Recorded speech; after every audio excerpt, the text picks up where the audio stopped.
সেদিন অবন্তীকে অনেক সুন্দর দেখাচ্ছিল, সাথে ভাইয়া নীল পাঞ্জাবি পরেছিল। দুজনকে অনেক সুন্দর লাগছিল, তাই অবন্তীর জন্য নীল শাড়িটাই পছন্দ করে দিলাম। তারপর অবন্তী আমাকে বাইরে দাঁড়িয়ে রেখে কোথায় যেন গেছে। অনেকক্ষণ পর আসলো। কোথায় গিয়েছিলেন? ওয়াশরুমে। আর কিছু নিবেন নাকি রিক্সা ডাকবো? রিক্সা নেওয়ার দরকার নেই, হেঁটে হেঁটে যাব। পাগল নাকি? আপনি হাঁটবেন, তাও এই রাতের বেলায়? কেন, রাতের বেলায় হাঁটতে সমস্যা নাকি? সেটা না। এত কথা না বলে হাঁটো। তারপর দুজনে হাঁটতে লাগলাম। খুব দারুণ একটা অনুভূতি কাজ করলো। রাস্তায় আমার আর ওর কোনো কথা হয়নি। অনেকক্ষণ হাঁটার পর বাসায় গেলাম। আমি গিয়ে ফ্রেশ হয়ে আসলাম। তারপর আমি, আব্বু, আম্মু আর অবন্তী খেয়ে নিলাম। রুমে গিয়ে সোফায় বসে আছি। কিছুক্ষণ পর অবন্তী আসলো। এসে কিছুক্ষণ আনাগোনা করলো। তারপর বলল,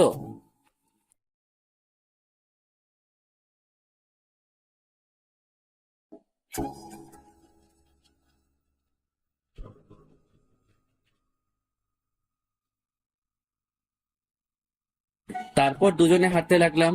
খুব দারুণ একটা অনুভূতি কাজ করলো। রাস্তায় আমার আর ওর কোনো কথা হয়নি। অনেকক্ষণ হাঁটার পর বাসায় গেলাম।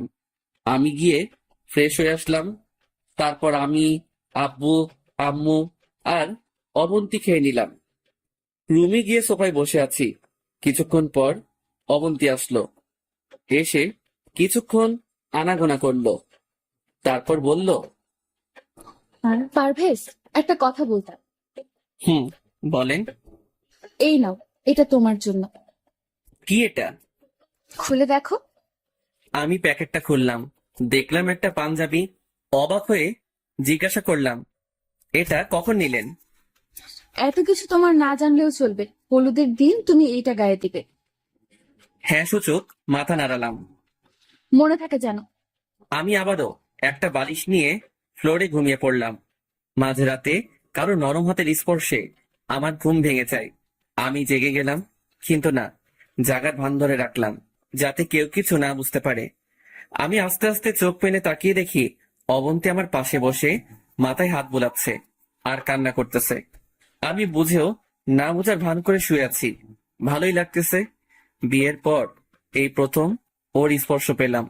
কিছুক্ষণ পর আমি চোখ বন্ধ করে বললাম, অনেক হইছে, এবার ঘুমিয়ে পড়ুন। অবন্তী আমার কথায় অবাক হয়ে যায়। তাড়াতাড়ি বসা থেকে উঠে খাটে চলে যায়। আমি ওপাশ হয়ে ঘুমিয়ে গেলাম। সকালবেলা রেডি হয়ে কাজে যাচ্ছি, এমন সময় আব্বু আর অবন্তী আমার সামনে পথ আটকে দাঁড়ালো। কিরে পারবেশ, কই যাস? কই আবার, কাজে। কালকে তোকে কি বললাম? আমার বান্ধবীর বিয়ে যে, সে কথা বলিনি? হুম, মনে আছে। তাহলে কাজে কেন যাচ্ছিস? সারাদিন বাসায় থেকে কি করব? বিয়েতে যাব সন্ধ্যায়। সন্ধ্যায় গেলে খাবি কখন? আরে ধুর, আজকে বিয়ে না, আজকে গায়ে হলুদ, সো সন্ধ্যায় গেলে হবে। প্লিজ একটু তাড়াতাড়ি আসিও। আমি আর কিছু না বলে বেরিয়ে গেলাম। সারাদিন কাজ শেষ করে বিকেল বেলা বাসায় চলে আসলাম। এসে দেখি অবন্তী আগে থেকে রেডি। আমিও ফ্রেশ হয়ে রেডি হলাম। অবন্তী একটা ব্যাগে কাপড় চোপড় নিয়ে নিল। তারপর আব্বু আম্মুকে বলে বেরিয়ে গেলাম। একটা সিএনজি নিলাম। অনেকক্ষণ পর বিয়ে বাড়িতে গিয়ে পৌঁছালাম। চারপাশ খুব সুন্দর করে সাজানো। বাড়িতে গেলাম। অবন্তীকে দেখেই ওর ফ্রেন্ড জড়িয়ে ধরলো। তারপর আমার সাথে পরিচয় করিয়ে দিল। তারপর একটা রুম দেখিয়ে দিয়ে বলল সেখানে যেতে। আমি ওখানেই গিয়ে বসলাম। রাতের বেলা একা একা ভালো লাগছে না। এদিক ওদিক হাঁটতেছি, এমন কিছু একটার সাথে ধাক্কা খেলাম। তাকিয়ে দেখি একটা মেয়ে আমার দিকে না তাকিয়ে বলতে লাগলো, ওই মিয়া, চোখে দেখেন না? দিলেন তো শাড়িটার 12টা বাজিয়ে। তারপর আমার দিকে তাকালো। আমি তো ওরে দেখিয়ে একটা টাস্কি খেলাম। এটা যে লিমা, আমার ক্লাসমেট। আমাকে দেখে বলতে লাগলো, আরে পারভেজ, তুই? কি রে তুই, কি অবস্থা তোর? আমি তো ভালোই আছি। তোর কি খবর? আছি আলহামদুলিল্লাহ। তো বিয়েতে আসলি নাকি? হুম, তুইও কি সেম? হুম, আমার মামাতো বোনের বিয়ে। মাহি তোর কি হয়? অবন্তীর বান্ধবী। অবন্তী কে? তোর ভাবি। কি? তুই বিয়ে করেছিস? হারামি, একটু বললিও না। সরি রে, হুট করেই বিয়েটা হয়ে গেছে। হইছে। চল, আমার কাজিন গুলোর সাথে তোর পরিচয় করিয়ে দেই। সবার সাথে তো পরিচিত হলাম। অবন্তী জামাই হিসেবে হইছোস, আমার বন্ধু হিসেবে তো আর হোসনি। চল তো। আচ্ছা ঠিক আছে চল। তারপর লিমার সাথে গেলাম, সবার সাথে আবারও পরিচিত হলাম। তারপর আমি আর লিমা কলেজের কথাগুলো মনে করে খুব হাসাহাসি করতেছি। অন্যদিকে চোখ পড়তেই দেখি অবন্তী তাকিয়ে আছে আমাদের দিকে। আমি ওরে দেখে আরো জোরে হাসতে শুরু করলাম। অবন্তী হঠাৎ করেই এসে আমাকে হাত ধরে টেনে নিয়ে যায়। ওই, এখানে কি করো? দেখেন না কি করি, আড্ডা দিচ্ছি। আড্ডা দিচ্ছ মানে? ওই মেয়েটা কে? ও আমার বেস্ট ফ্রেন্ড। কি? তোমার মেয়ে বেস্ট ফ্রেন্ড আছে? কই, আগে তো কখনো শুনিনি। আপনাকে কেন সবকিছু বলবো? আমার পার্সোনাল ব্যাপার আমার কাছে থাকবে। আচ্ছা, খেয়ে যাও। আপনি খেয়ে নেন, আমি ওদের সাথে খাবো। একটু ভাব নিলাম। কাদের সাথে? আমার ফ্রেন্ড আর ওর কয়েকজন বান্ধবী। অবন্তী কিছু না বলে রাগ দেখিয়ে চলে গেল। আমি দাঁড়িয়ে দাঁড়িয়ে হাসতেছি। এমন সময় পেছন থেকে কেউ একজন টোকা দেয়। তাকিয়ে দেখি লিমা। কি রে, তোর বউ তো রেগে গেল? হাহাহা, না রাগিনি। পারভেজ ভাই, তুই আর আমার সাথে কথা বলিস না, পরে দেখবি তোরে চিবাইয়া খাইবো। শোন, তোকে একটু অভিনয় করতে হবে। কি অভিনয়? সব শিখিয়ে দিলাম। না ভাই, আমি পারবো না। তুই অন্য কাউকে বল। তোর বউ যে রাগী, পরে আমার মাথা ফাটাবে। প্লিজ না করিস না। তুই ছাড়া তো এত ক্লোজ কোনো ফ্রেন্ড নাই আমার। একটু পাম দিলাম। আচ্ছা, দেখি কি করা যায়। দেখি না, কাজটা তোকেই করতে হবে। আর তোর সাথে আরো কয়েকটা মেয়ে নিয়ে নে। আচ্ছা ঠিক আছে। এরপর আমরা আমাদের প্ল্যান অনুসারে কাজ করতে শুরু করলাম। লিমা আমার হাত ধরে মাহি রুমে আসলো। অবন্তীও সেখানে ছিল। আমাদের এই অবস্থায় দেখে অবন্তীর চোখ কপালে উঠে গেল। আমি আর লিমা কথা বলতেছি, লিমা তো হাসতে হাসতে বারবার আমার গায়ে পড়তেছে। এদিকে অবন্তী রেগে লাল হয়ে আছে। মনে মনে বললাম, জানো তোমার মনে ভালোবাসা সৃষ্টি করতেছি।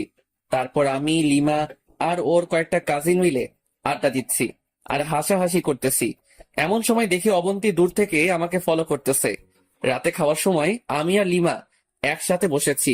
অবন্তীর আমাদের টেবিলেই ছিল, আরো কয়েকজন মেয়ে ছিল। পারভেজ দোস্ত, তোর মনে আছে কলেজে থাকতে তুই আমাকে খাইয়ে দিতি, আমিও তোকে খাইয়ে দিতাম? মনে আছে? ওর কথা শুনে নিজেই আবুল হয়ে গেলাম। অভিনয় করতে বলেছি, কিন্তু এমন অভিনয় করবে আমি জীবনে কল্পনাও করিনি। মনে থাকবে না কেন? তুই কত আমার আঙ্গুলে কামড় দিছস, দিনগুলো কি এত সহজে বলতে পারি? মনে আছে আমার জন্মদিনে আমাকে খুব সুন্দর একটা গিফট দিয়েছিলি? হুম, তোর জন্মদিনের তারিখ কখন আমি ভুলি না। অবন্তী বারবার আমার দিকে তাকাচ্ছে, চোখের মধ্যে পানি টলমল করতেছে। আমাদের আরো কথাবার্তা দেখে সে টেবিল থেকে উঠে চলে গেল। তারপর সবাই খেয়ে উঠলাম। অন্য মেয়েগুলাও জানে আমাদের প্ল্যান সম্পর্কে। তারপর বাইরে চলে আসলাম। বিয়ে বাড়িতে চিল্লাচিল্লির জন্য কোনো কথাই ভালোভাবে শোনা যাচ্ছে না।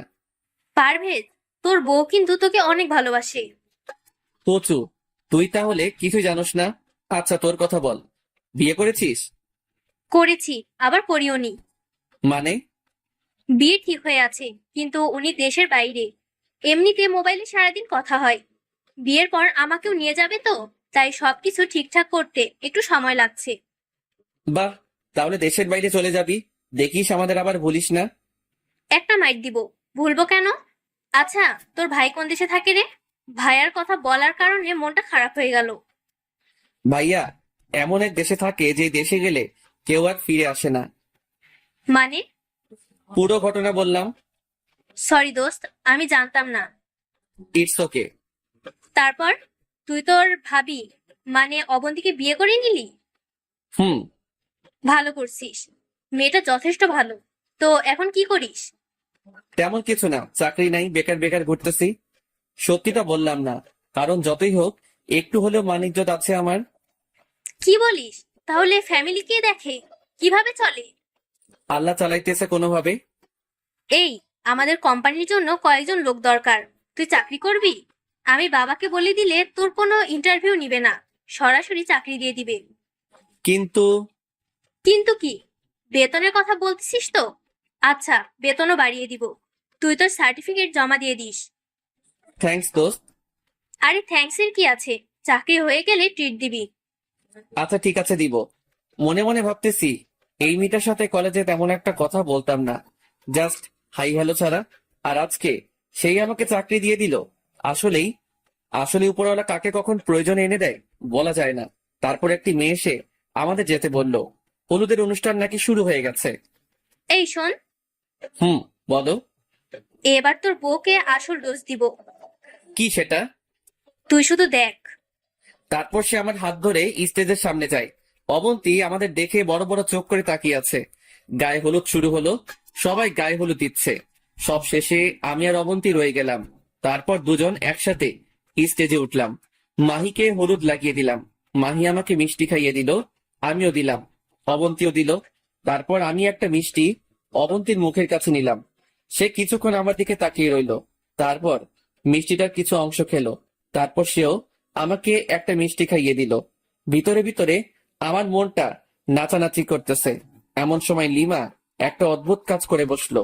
সে স্টেজে উঠে অনেকগুলো হলুদ নিয়ে আমার পুরো মুখে মেখে দিল। আমি অবন্তীকে দেখিয়ে লিমাকে হলুদ লাগিয়ে দিলাম। লিমার কাজিন গুলো এসে আমার মাথা থেকে শুরু করে হাত মুখ সব জায়গায় হলুদের পুরো অংশ ঢেলে দিল। অবন্তী আমাদের এই অবস্থা দেখে উঠে চলে গেল। তারপর বাইরে এসে আমি আবারও লিমার সাথে কথা বলতেছি, এমন সময় অবন্তী কোথা থেকে এসে আমার পাঞ্জাবির কলার চেপে ধরে টেনে রুমে নিয়ে যায়। ঠাস করে দরজাটা লাগিয়ে দেয়। তারপরে, কি ব্যাপার, এইভাবে ধরে নিয়ে আসলেন কেন? ওই মেয়ে দেখলে কথা বলতে মন চায়। তাতে আপনার সমস্যা কোথায়? আছে অনেক সমস্যা। তুমি অন্য মেয়ের দিকে তাকাতে পারবে না। কেন? সেটা না জানলেও চলবে। আমার যেহেতু কেউ নেই সেহেতু আমি অন্যদের সাথে অবশ্যই কথা বলবো। না, তুই কারোর সাথে কথা বলতে পারবি না। আর যেন ওই মেয়েটার সাথে না দেখি। সমস্যা কোথায়? বলছি না কথা না বলতে। যদি বলি? তাহলে আব্বুকে কল দিয়ে বলবো তুমি আমাকে ছেড়ে অন্য মেয়ের সাথে প্রেম করছো। কি? আপনি এই কথা বলতে পারবেন? হুম, এখন পাঞ্জাবিটা খুলে শুয়ে পড়ো। আপনি কোথায় ঘুমাবেন? পরে দেখা যাবে, তুমি শুয়ে পড়ো। তারপর আমি পাঞ্জাবিটা খুলে রেখে বিছানায় শুয়ে পড়লাম। আপাতত কেউ নাই, একা একা শুয়ে আছি। শুয়ে শুয়ে ভাবতেছি অবন্তী এমন রাগ দেখালো কেন? সেও কি আমাকে ভালোবাসে নাকি? দূর, এটা হয় না। সে আমাকে এখনো দেবরের মতোই দেখে। বুঝতেছি না কেন যে অবন্তী আমাকে মেনে নিচ্ছে না। আল্লাহ ভালো জানে। ভাবতে ভাবতে কখন যে ঘুমিয়ে পড়েছি নিজেও জানি না। সকালে ঘুম থেকে উঠতে যাব এমন সময় বুকের উপর ভারী কিছু একটা অনুভব করলাম। তাকিয়ে দেখি অবন্তী আমার বুকের উপর ঘুমিয়ে আছে। এটা কি হলো? আমি তো নিজের চোখকে বিশ্বাস করাতে পারছি না। বাহ, এটা তো মেঘনা চাইতে বৃষ্টি পাওয়ার মতো। আমি উঠতে গিয়ে উঠিনি। এই প্রথম অবন্তী আমাকে স্পর্শ করলো, তাও এমন একটা মুহূর্ত। আমি কেন, পৃথিবীর কোনো পুরুষই এ অবস্থা থেকে উঠবে না। আমি ঘুমের ভান ধরে শুয়ে আছি। দেখি অবন্তী কি করে। কিছুক্ষণ থাকার পর অবন্তী উঠলো। উঠে শাড়ি ঠিক করে নিল। আমি যেন না বুঝতে পারি, সে আস্তে করে রুম থেকে চলে যায়। আমি মনে মনে হাসতেছি। বালিকা নিজের জামাইয়ের বুকে মাথা রেখে ঘুমাইছো, সেটা দেখলে সমস্যা কোথায়? যাক, একটু পর সে আবার রুমে আসলো। এসে পারভেজ, আয় পারভেজ, আমি ঘুমের ভান ধরে বললাম, হুম। আয় ওঠো, অনেক দেরি হয়ে গেছে। আপনি যান, আমি আরেকটু ঘুমাই। না, আর ঘুমাতে হবে না। ওঠো ওঠো, একটু পর বরপক্ষ এসে যাবে। আচ্ছা, উঠছি। এই একটা কথা বলেন তো, কি? আপনি কালকে রাতে কোথায় ছিলেন? মাহির সাথে। কেন? না, এমনি। কেউ একজন আমার পাশে শুয়েছিল, মনে হয় লিমা হবে। কি? আবারও এই মেয়েটার সাথে কথা বলছো? তাহলে কে হতে পারে? আপনি কাউকে দেখেছেন? এই নাও তোমার ব্রাশ, তাড়াতাড়ি ফ্রেশ হয়ে আসো। এই কথা বলে অবন্তী একরকম চোরের মতোই রুম থেকে চলে গেল। আমি বসে বসে হাসতেছি। ফ্রেশ হয়ে এসে নাস্তা করে নিলাম। তারপর কিছুক্ষণ হাঁটাহাঁটি করলাম। বাইরে গিয়ে লিমার সাথে দেখা হয়। কিরে, তুই বেঁচে আছিস? তোর কি মনে হয়? আমার তো মনে হয় তুই মারা গেছিস। তোর আত্মা ভূত হয়ে ঘুরতেছে। হঠাৎ করে এই কথা বললি কেন? কালকে রাতে তোর বউ যেভাবে তোরে ধরে নিয়ে গেছে, সেটা দেখে মনে হয়েছে যে তুই আজকে শেষ। আরে না, তেমন কিছু না। তোকে তো মনে হয় ভালোবাসে। আরে না, অবন্তী নিজেও ঠিক মতো কথা বলে না, অন্য মেয়েদের সাথেও কথা বলতে দেয় না। একটা প্যারার মধ্যে আছি। হুম, বুঝছি। আচ্ছা, আর কয়েকটা ডোজ দিব তোর বউকে। আর দরকার নেই দোস্ত, যেগুলো দিছস সেগুলোতেই আমার 12টা বাজছে। আর দিলে কি করবে আল্লাহ জানে। সমস্যা নেই, হালকা করে একটা দিয়ে দিব। আচ্ছা দিস। একসময় অবন্তী কল দিল। আই পারভেজ, কই তুমি? আছি বাইরে। বাইরে কি? দরকারের সময় খুঁজে পাই না। কি বলুন? তাড়াতাড়ি রুমে আসো। কেন? ধুর, তুমি এত কথা বলো কেন? আসতে বলছি, আসো। আচ্ছা আসতেছি। কলটা কেটে দিলাম। কিরে, কে কল দিল? তোর ভাবি রুমে যেতে বলছে। মনে হয় আমাকে তোর সাথে দেখেছে। যা, তোর খবর আছে। তুই দাঁড়া, আমি একটু আসছি। যা, বেঁচে থাকলে দেখা হবে। ওপারে ভালো থাকিস বন্ধু। হা হা হা। ফাজিল, থাক আমি আসছি। তারপর রুমে গেলাম। অবন্তী দেখে আমার চোখ কপালে উঠে গেল। শাড়ি একটাকে উল্টাপাল্টা করে পড়ে আছে। কি ব্যাপার? আপনার এই অবস্থা কেন? এই, তুমি আসছো? কি হয়েছে? ধুর, একা একা শাড়ি পরা যায় নাকি? দরজাটা লাগিয়ে এদিকে আসো। দরজা কেন লাগাবো? তো কি দরজা খুলেই শাড়ি পরবো? যাও, লাগিয়ে আসো। আমি গিয়ে দরজা লাগিয়ে আসলাম। এই, শাড়ির আঁচলটা একটু ধরো তো। আমি তো অবাক হয়ে গেলাম। এটা কি বলে? ওই, আবুলের মতো দাঁড়িয়ে আছো কেন? না মানে স্বপ্ন নাকি বাস্তব, সেটাই তো বুঝতেছি না। সামান্য শাড়িটা ধরতে বলেছি, এতেই এই অবস্থা। অন্য কিছু বললে কি হতো? অন্য কিছু কি? ওই, এত কথা বলো কেন? যেটা করতে বলেছি সেটা করো।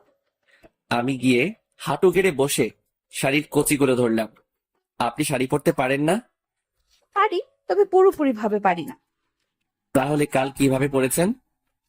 বাসা থেকে আসার সময় আম্মু পরিয়ে দিয়েছে। ও আচ্ছা। যাও, তুমি গিয়ে গোসল করে রেডি হয়ে নাও, একটু পর অনুষ্ঠান শুরু হবে। আচ্ছা ঠিক আছে। তারপর গোসল করে রেডি হয়ে নিলাম। অবন্তী নিজের হাতেই আমার শার্টের বোতাম লাগিয়ে দিল। একটা জামাই জামাই ভাব আসলো শরীরে। আমি রেডি হয়ে বাইরে গেলাম। মাহির বাবা ডেকে নিয়ে গেল ওনার সাথে একটু দেখাশোনা করার জন্য। আমি ওনার সাথে গেলাম। বরপক্ষ চলে আসলো। খাওয়া দাওয়ার পর্ব শুরু হলো। কাজের মাঝখানে আমি নিজেও খেয়ে নিলাম। কিছুক্ষণ পর মাহিকে মানে পাত্রীকে আনা হলো। মাহির সাথে অবন্তী সহ আরো কতগুলো মেয়ে ছিল। অবন্তীকে দেখে আবারও ক্রাশ খেলাম। কালো একটা শাড়িতে একটু অন্যরকম লাগছে। আমি এক দৃষ্টিতে তাকিয়ে আছি। এমন সময় পেছন থেকে কেউ একজন টোকা দিল। তাকিয়ে দেখি লিমা। কিরে, নিজের বউকে কেউ এভাবে দেখে? আরে না, আমি বিয়ে দেখতেছিলাম। বুঝি বুঝি, ডাল মে কুচ কালা হ্যায়। আচ্ছা বাদ দে, তুই খেয়েছিস? তুই? ভেবেছিলাম আরো পরে খাবো, আম্মু জোর করে খাইয়ে দিছে। ভালো করছে। এই 15 তারিখ তো রেজাল্ট দিবে, জানিস? কিসের রেজাল্ট? আরে আমাদের অনার্স পরীক্ষার। ও আচ্ছা, তোর নাম্বারটা দে তো, তোদের অফিসে যাওয়ার আগে কল দিব। ওকে, এই নে। দোস্ত, তোরে ধন্যবাদ দিয়ে ছোট করব না। হইছে, চল তোর বউকে একটু রাগিয়ে দি। কেমনে? গেলেই দেখবি। তারপর লিমা আমার একটা হাত ধরে স্টেজে নিয়ে যায়। তারপর বর আর কনে এর মাঝে বসিয়ে ফটো তোলা শুরু করলো। অবন্তীকে বলল আমাদের ছবি তুলে দিতে। এটা দেখে অবন্তী রাগে লাল হয়ে গেছে। আমার দিকে বড় বড় চোখ করে তাকিয়ে আছে। আমিও একটু রাগানোর জন্যে লিমার সাথে ক্লোজ হয়ে বসে ছবি তুলতেছি। এভাবে দিনটা চলে গেল। বিকেল বেলা বসে আছি, এমন সময় বস কল দিল। আসসালামু আলাইকুম। পারবেশ, তুমি কোথায়? আমি তো একটা বিয়ের অনুষ্ঠানে আসছি। কালকে কাজে আসবে? কিন্তু বস, বিয়ে তো এখনো শেষ হয়নি, বউ ভাত বাকি আছে। তোমাকে আর কাজে আসতে হবে না, তুমি বিয়ে খাও। না বস, ঠিক আছে, আমি কালকে আসবো। মনে থাকে যেন, না হলে চাকরি ডিসমিস। কলটা কেটে দিল। আমি মনে মনে ভাবতেছি, শালা, লিমাদের ওখানে চাকরিটা একটু পাই তখন দেখবি তোর এই ব্যবহারের ফল আমি সুদে আসলে দিব। অবন্তীর কাছে গেলাম। একটু এদিকে আসেন তো। আমাকে কেন ডাকতেছো? তোমার তো আর অন্য মেয়ে ফ্রেন্ডের অভাব নেই। দেখেন, বাজে কথা না বলে সাইডে আসেন। কি হয়েছে? আপনি থাকেন, আমি চলে যাচ্ছি। চলে যাচ্ছ মানে? কোথায় যাচ্ছ? বস কল করেছিল, কালকে কাজে না গেলে চাকরি থাকবে না। এখান থেকে তো আর কাজে যাওয়া সম্ভব না, তাই বলছিলাম আপনি থাকেন, বিয়ে শেষ হলে তারপর আমি এসে নিয়ে যাব। দরকার নেই, দাঁড়াও, আমিও যাব। মানে কি? এখনো বিয়ে শেষ হয়নি? আসলটা শেষ, আর এখানে থেকেও কোনো মজা পাবো না। মাহি তো চলে যাবে, তো দাঁড়াও, আমিও আসছি। কিছু না বলে দাঁড়িয়ে আছি। তারপর সবার থেকে বিদায় নিয়ে বাসার দিকে রওনা দিলাম। লিমাকে ইশারায় বলেছি মোবাইলে কথা বলবো। তারপর একটা সিএনজি নিয়ে বাসায় চলে আসলাম। কে চলে আসলে যে? বিয়ে শেষ নাকি? না, কাজ আছে, বস কল করেছিল তাই। তারপর রুমে চলে গেলাম, ফ্রেশ হয়ে বাইরে চলে গেলাম। আইমানকে কল দিয়ে আসতে বললাম। আসার পর পুরো ঘটনা ওর সাথে শেয়ার করলাম। বাহ, তার মানে সব ঠিকঠাক হয়ে গেছে। এখনো শিওর না, আরো কয়েকদিন দেখি। লিমার ডোজটায় কাজ হয়েছে, না হলে অবন্তী এত সহজে নরম হতো না। বন্ধু, ঠিক বলছিস, লিমা অনেক হেল্প করেছে। আরো কিছুক্ষণ আড্ডা দিয়ে বাসায় চলে আসলাম। রাতে খেয়ে রুমে গেলাম, দেখলাম অবন্তী বিয়ে তোলা ছবিগুলো দেখতেছে। আমি গিয়ে কাঁথা আর বালিশটা নিয়ে ফ্লোরে ঘুমানোর জন্য রেডি হচ্ছি। অবন্তীর দিকে বারবার তাকাচ্ছি, সে কিছু বলে কিনা, কিন্তু না, কিছু বললো না। আমিও শুয়ে গেলাম। শুয়ে শুয়ে ভাবতেছি অবন্তী তো কিছুই বললো না, তাহলে বিয়েতে কেন শুয়েছিল একসাথে? মনে হয় এটা অন্যদের দেখানোর জন্য, মান সম্মান রক্ষার্থে এমনটা করেছে হয়তো। আমার কপালে এগুলো নেই, তাই এগুলো নিয়ে চিন্তা না করাই বেটার। অবন্তী আগেও আমাকে মেনে নেয়নি, এখনো নিচ্ছে, আর ভবিষ্যতে নেবে বলে মনে হয় না। ভাবতে ভাবতে ঘুমিয়ে গেলাম। সকালে ঘুম থেকে উঠে ফ্রেশ হয়ে কাজে যাচ্ছি। এমন সময় আব্বু সামনে দিয়ে ঘোরাঘুরি করতেছে, মনে হচ্ছে কিছু একটা বলবে। কিছু বলবে?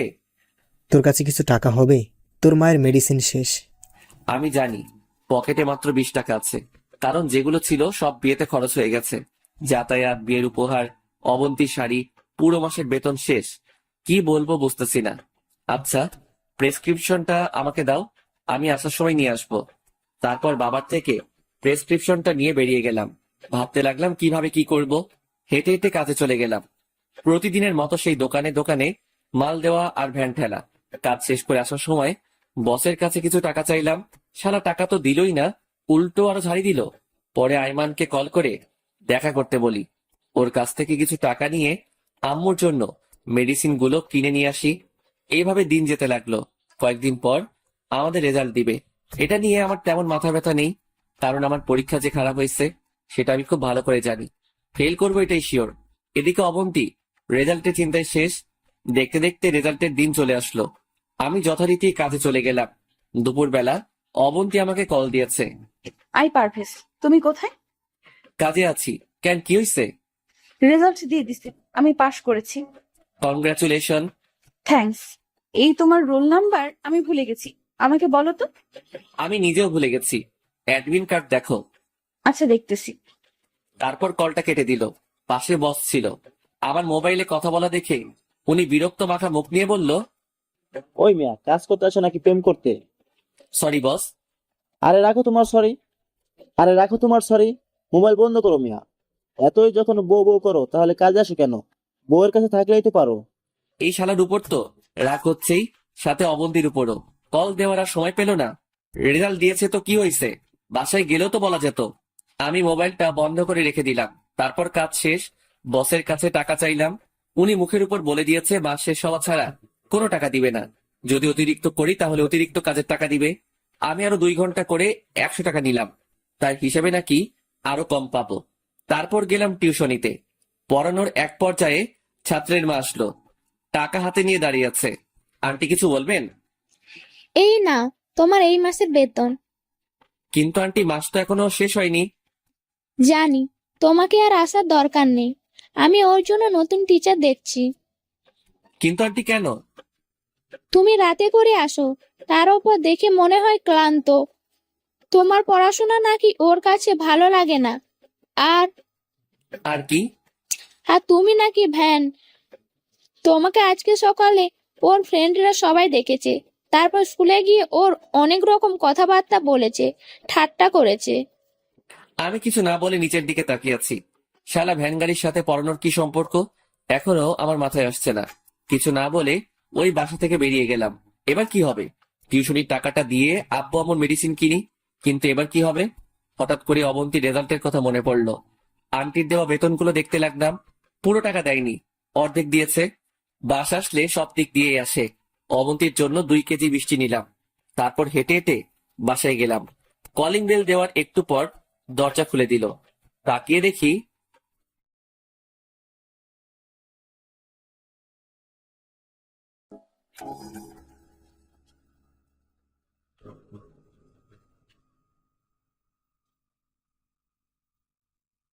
আমি কিছু না বলে নিচের দিকে তাকিয়ে আছি। শালা ভ্যান গাড়ির সাথে পড়ানোর কি সম্পর্ক এখনো আমার মাথায় আসছে না। কিছু না বলে ওই বাসা থেকে বেরিয়ে গেলাম। এবার কি হবে? টিউশনির টাকাটা দিয়ে আব্বু আম্মুর মেডিসিন কিনি, কিন্তু এবার কি হবে? হঠাৎ করে অবন্তী রেজাল্টের কথা মনে পড়লো। আন্টির দেওয়া বেতনগুলো দেখতে লাগলাম, পুরো টাকা দেয়নি, অর্ধেক দিয়েছে। বাস আসলে সব দিক দিয়েই আসে। অবন্তীর জন্য 2 কেজি মিষ্টি নিলাম। তারপর হেঁটে হেঁটে বাসায় গেলাম। কলিং বেল দেওয়ার একটু পর দরজা খুলে দিল। অবন্তী আমাকে দেখেই জড়িয়ে ধরে কান্না শুরু করে দিল। আমি তো পুরো টাসকি খেয়ে গেলাম, কিছু বলার ভাষাই খুঁজে পাচ্ছি না। একটু পর আম্মু রুম থেকে বের হয়ে দেখে অবন্তী আমাকে জড়িয়ে ধরে আছে। আম্মু হাসতে হাসতে আমার রুমে চলে যায়। আমি লজ্জায় লাল হয়ে গেলাম। তারপর অবন্তী আমাকে ছাড়িয়ে বলতে থাকে, পারভেজ, আমি পাশ করেছি। কংগ্রাচুলেশন, এই নিন, মিষ্টিগুলো নিয়ে যান। ওই, আমি পাশ করেছি সেজন্য আমি এত খুশি হইনি। খুশি হয়েছে এই জন্য তুমিও ভালো নাম্বারে পাশ করছো। কি?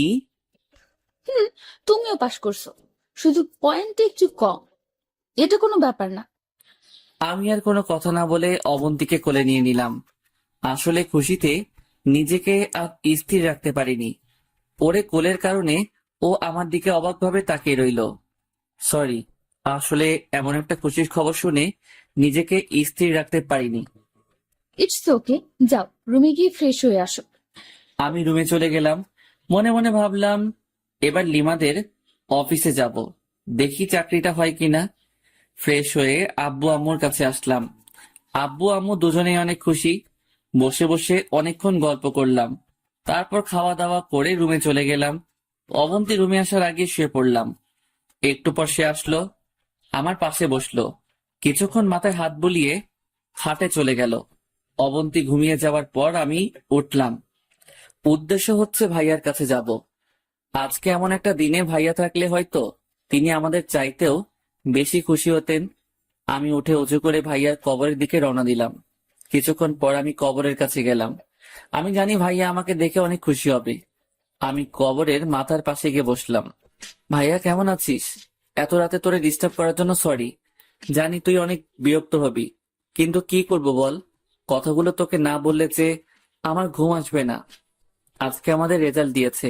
যদিও রেজাল্ট নিয়ে আমার তেমন একটা মাথা ব্যথা নেই, আমি চিন্তায় ছিলাম অবন্তীকে নিয়ে। আলহামদুলিল্লাহ, সে পাশ করেছে, আমিও পাশ করেছি, কিন্তু সেটা হয়তো তোর মনের মতো হবে না। ভাইয়া, তোর স্বপ্নটা পূরণ করার জন্য সর্বোচ্চ চেষ্টা করেছি। তোর আর অবন্তীর ইচ্ছা ছিল অবন্তী যেন গ্রাজুয়েশন কমপ্লিট করে। আজকে সেই দিন যেটার জন্য তুই স্বপ্ন দেখতি। আজকে সবই ঠিক আছে, শুধু তুই নেই আমাদের পাশে। তোর স্বপ্নগুলো আমি নিজের জীবন দিয়ে হলেও পূরণ করব। জানিস ভাই, আমারও অনেক ইচ্ছা ছিল খুব ভালো একটা রেজাল্ট করার জন্য, কিন্তু কি করব বল, সেটা হয়তো আমার কপালে নাই। তারপরও যে পাশ করেছি সেটার জন্য আলহামদুলিল্লাহ। ভাইয়া, তুই যদি থাকতি হয়তো আমিও ভালো কিছু করতাম। তুই চলে যাওয়ার পর থেকে আমার পুরো পৃথিবীটাই পাল্টে গেছে। এখন বুঝতে পারছি তুই কষ্ট করে আমাদের স্বপ্নগুলো পূরণ করেছিস।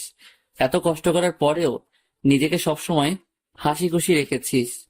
ভাই, তোর জন্য তো আমি কিছুই করতে পারিনি। সারা জীবন তুই আমাদের জন্য করে গেছিস। জানিস ভাইয়া, অবন্তী এখনো আমাকে মেনে নেয়নি, হয়তো নিবেও না, কিন্তু তাতে আমার কোনো আফসোস নেই। সে এখনো তোকে অনেক ভালোবাসে। অবন্তীর জন্য না হয় আমি আমার জীবনটা স্যাক্রিফাইস করে দিলাম। সে যেমন থাকতে চায় তেমনই থাকুক। ভাই, আমার টাকা পয়সা কিছুর দরকার নেই, শুধু তোকে দরকার। তুই আরেকবার আমাদের মাঝে ফিরে আয়, কখনো তোকে হারাতে দিব না। প্লিজ ভাই, আয় আরেকবার।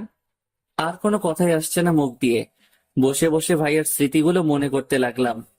তারপর উঠে কবর জিয়ারত করে বাসায় চলে আসলাম।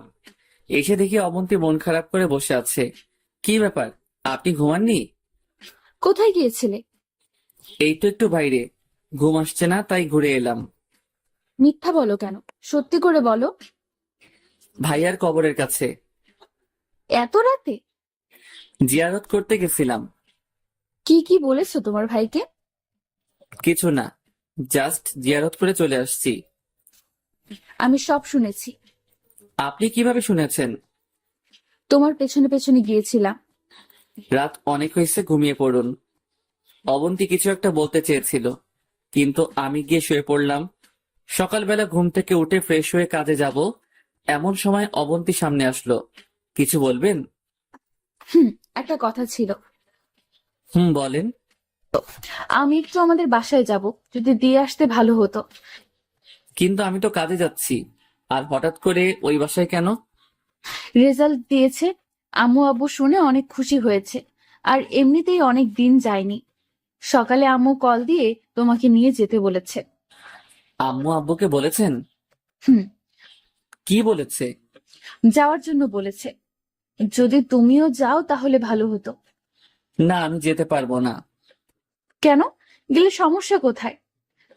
কাজ আছে, কালকে এমনিতেই অগ্রিম টাকা নিয়ে নিয়েছি। এখন কাজ না করলে বের করে দিবে, পরে দেখা যাবে চাকরিটাও যাবে। তাহলে আমাকে বাসায় নামিয়ে দিয়ে তারপর যেও। প্লিজ না করো না, একা একা ভয় করে। আচ্ছা ঠিক আছে, রেডি হয়ে নেন। ওয়েট, যাবো আর আসবো। আমি বাইরে দাঁড়িয়ে রইলাম। অবন্তী দেরি হয়ে আব্বু আম্মুকে সালাম করে বেরিয়ে গেল। একটা রিক্সা নিয়ে ওদের বাসার দিকে রওনা দিলাম। কালকে যে মিষ্টিগুলো আমি কিনে নিয়ে আনলাম, সেগুলো আম্মু ওর সাথে দিয়ে দিয়েছে, যাতে আর ওখানে যাওয়ার সময় কিছু কেনা না লাগে। কিছুক্ষণ পর অবন্তীদের বাসায় চলে আসলাম। ওর ব্যাগপত্র নামিয়ে দিয়ে চলে আসতে যাব, এমন সময় অবন্তী ডাক দিল। পারভেজ, বলেন। কিছু খেয়ে যাও। এখন না, এমনিতেই দেরি হয়ে যাচ্ছে, আসি।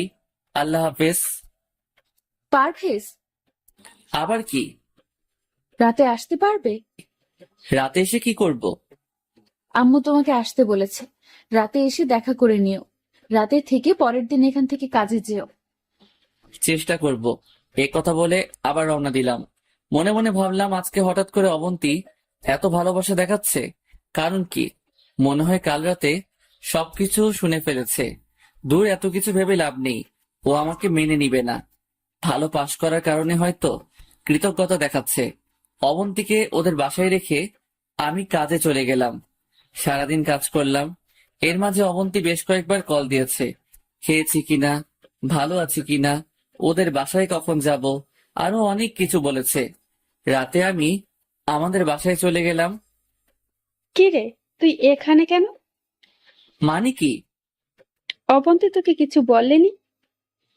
বলেছে, ওদের বাসায় যাওয়ার জন্য বলেছে। তো যাসনি কেন? আরে আজব তো, ও বললেই কি যেতে হবে? হুম, অবশ্যই।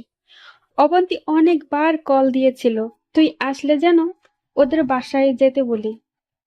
আমি যাব না এখন, অন্যদিন যাব। যাবি না মানে? এখনই যা। কিন্তু বাবা। কোনো কিন্তু নয়, রেডি হয়ে আবন্তীর কাছে যা। কি আর করা, রেডি হয়ে ওদের বাসার দিকে রওনা দিলাম। প্রায় 30 মিনিট পর ওদের বাসার সামনে গেলাম। কলিং বেল দেওয়ার সাথে সাথেই দরজা খুলে দিল। কি ব্যাপার, এটা কি হলো? মাত্র কয়েক সেকেন্ডের মধ্যেই দরজা খুলে গেল। মনে হয় দরজার কাছে কেউ ছিল। তাকিয়ে দেখে অবন্তী আমাকে দেখে একটা হাসি দিয়ে বলল, এত দেরি হলো যে? রাস্তায় জ্যাম ছিল। যাও, সোফা রুমে যাও, আম্মু আব্বু ওখানে আছে।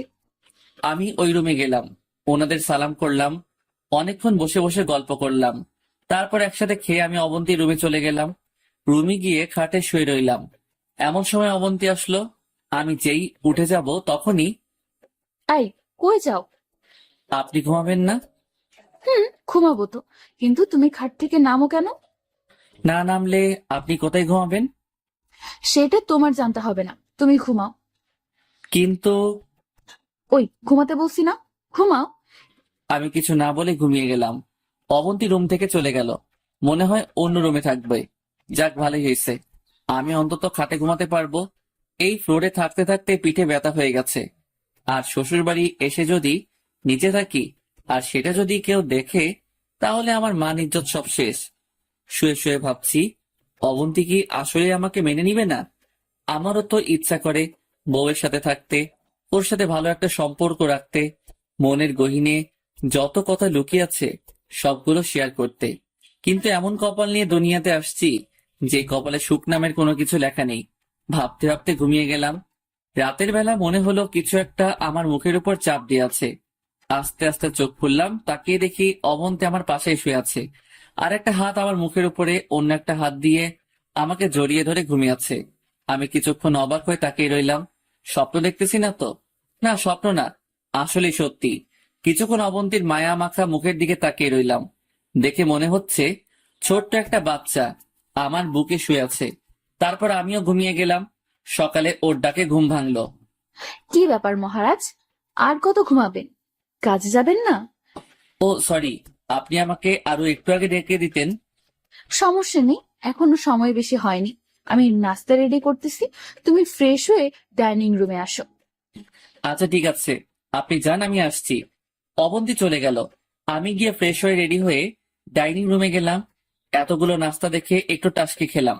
আসলে অনেকদিন হয়েছে এত নাস্তা একসাথে খেয়েছি যে প্রতিদিন সকাল সকাল ঘুম থেকে উঠেই বাইরে গিয়ে কলা পাউরুটি খেয়ে নিতাম।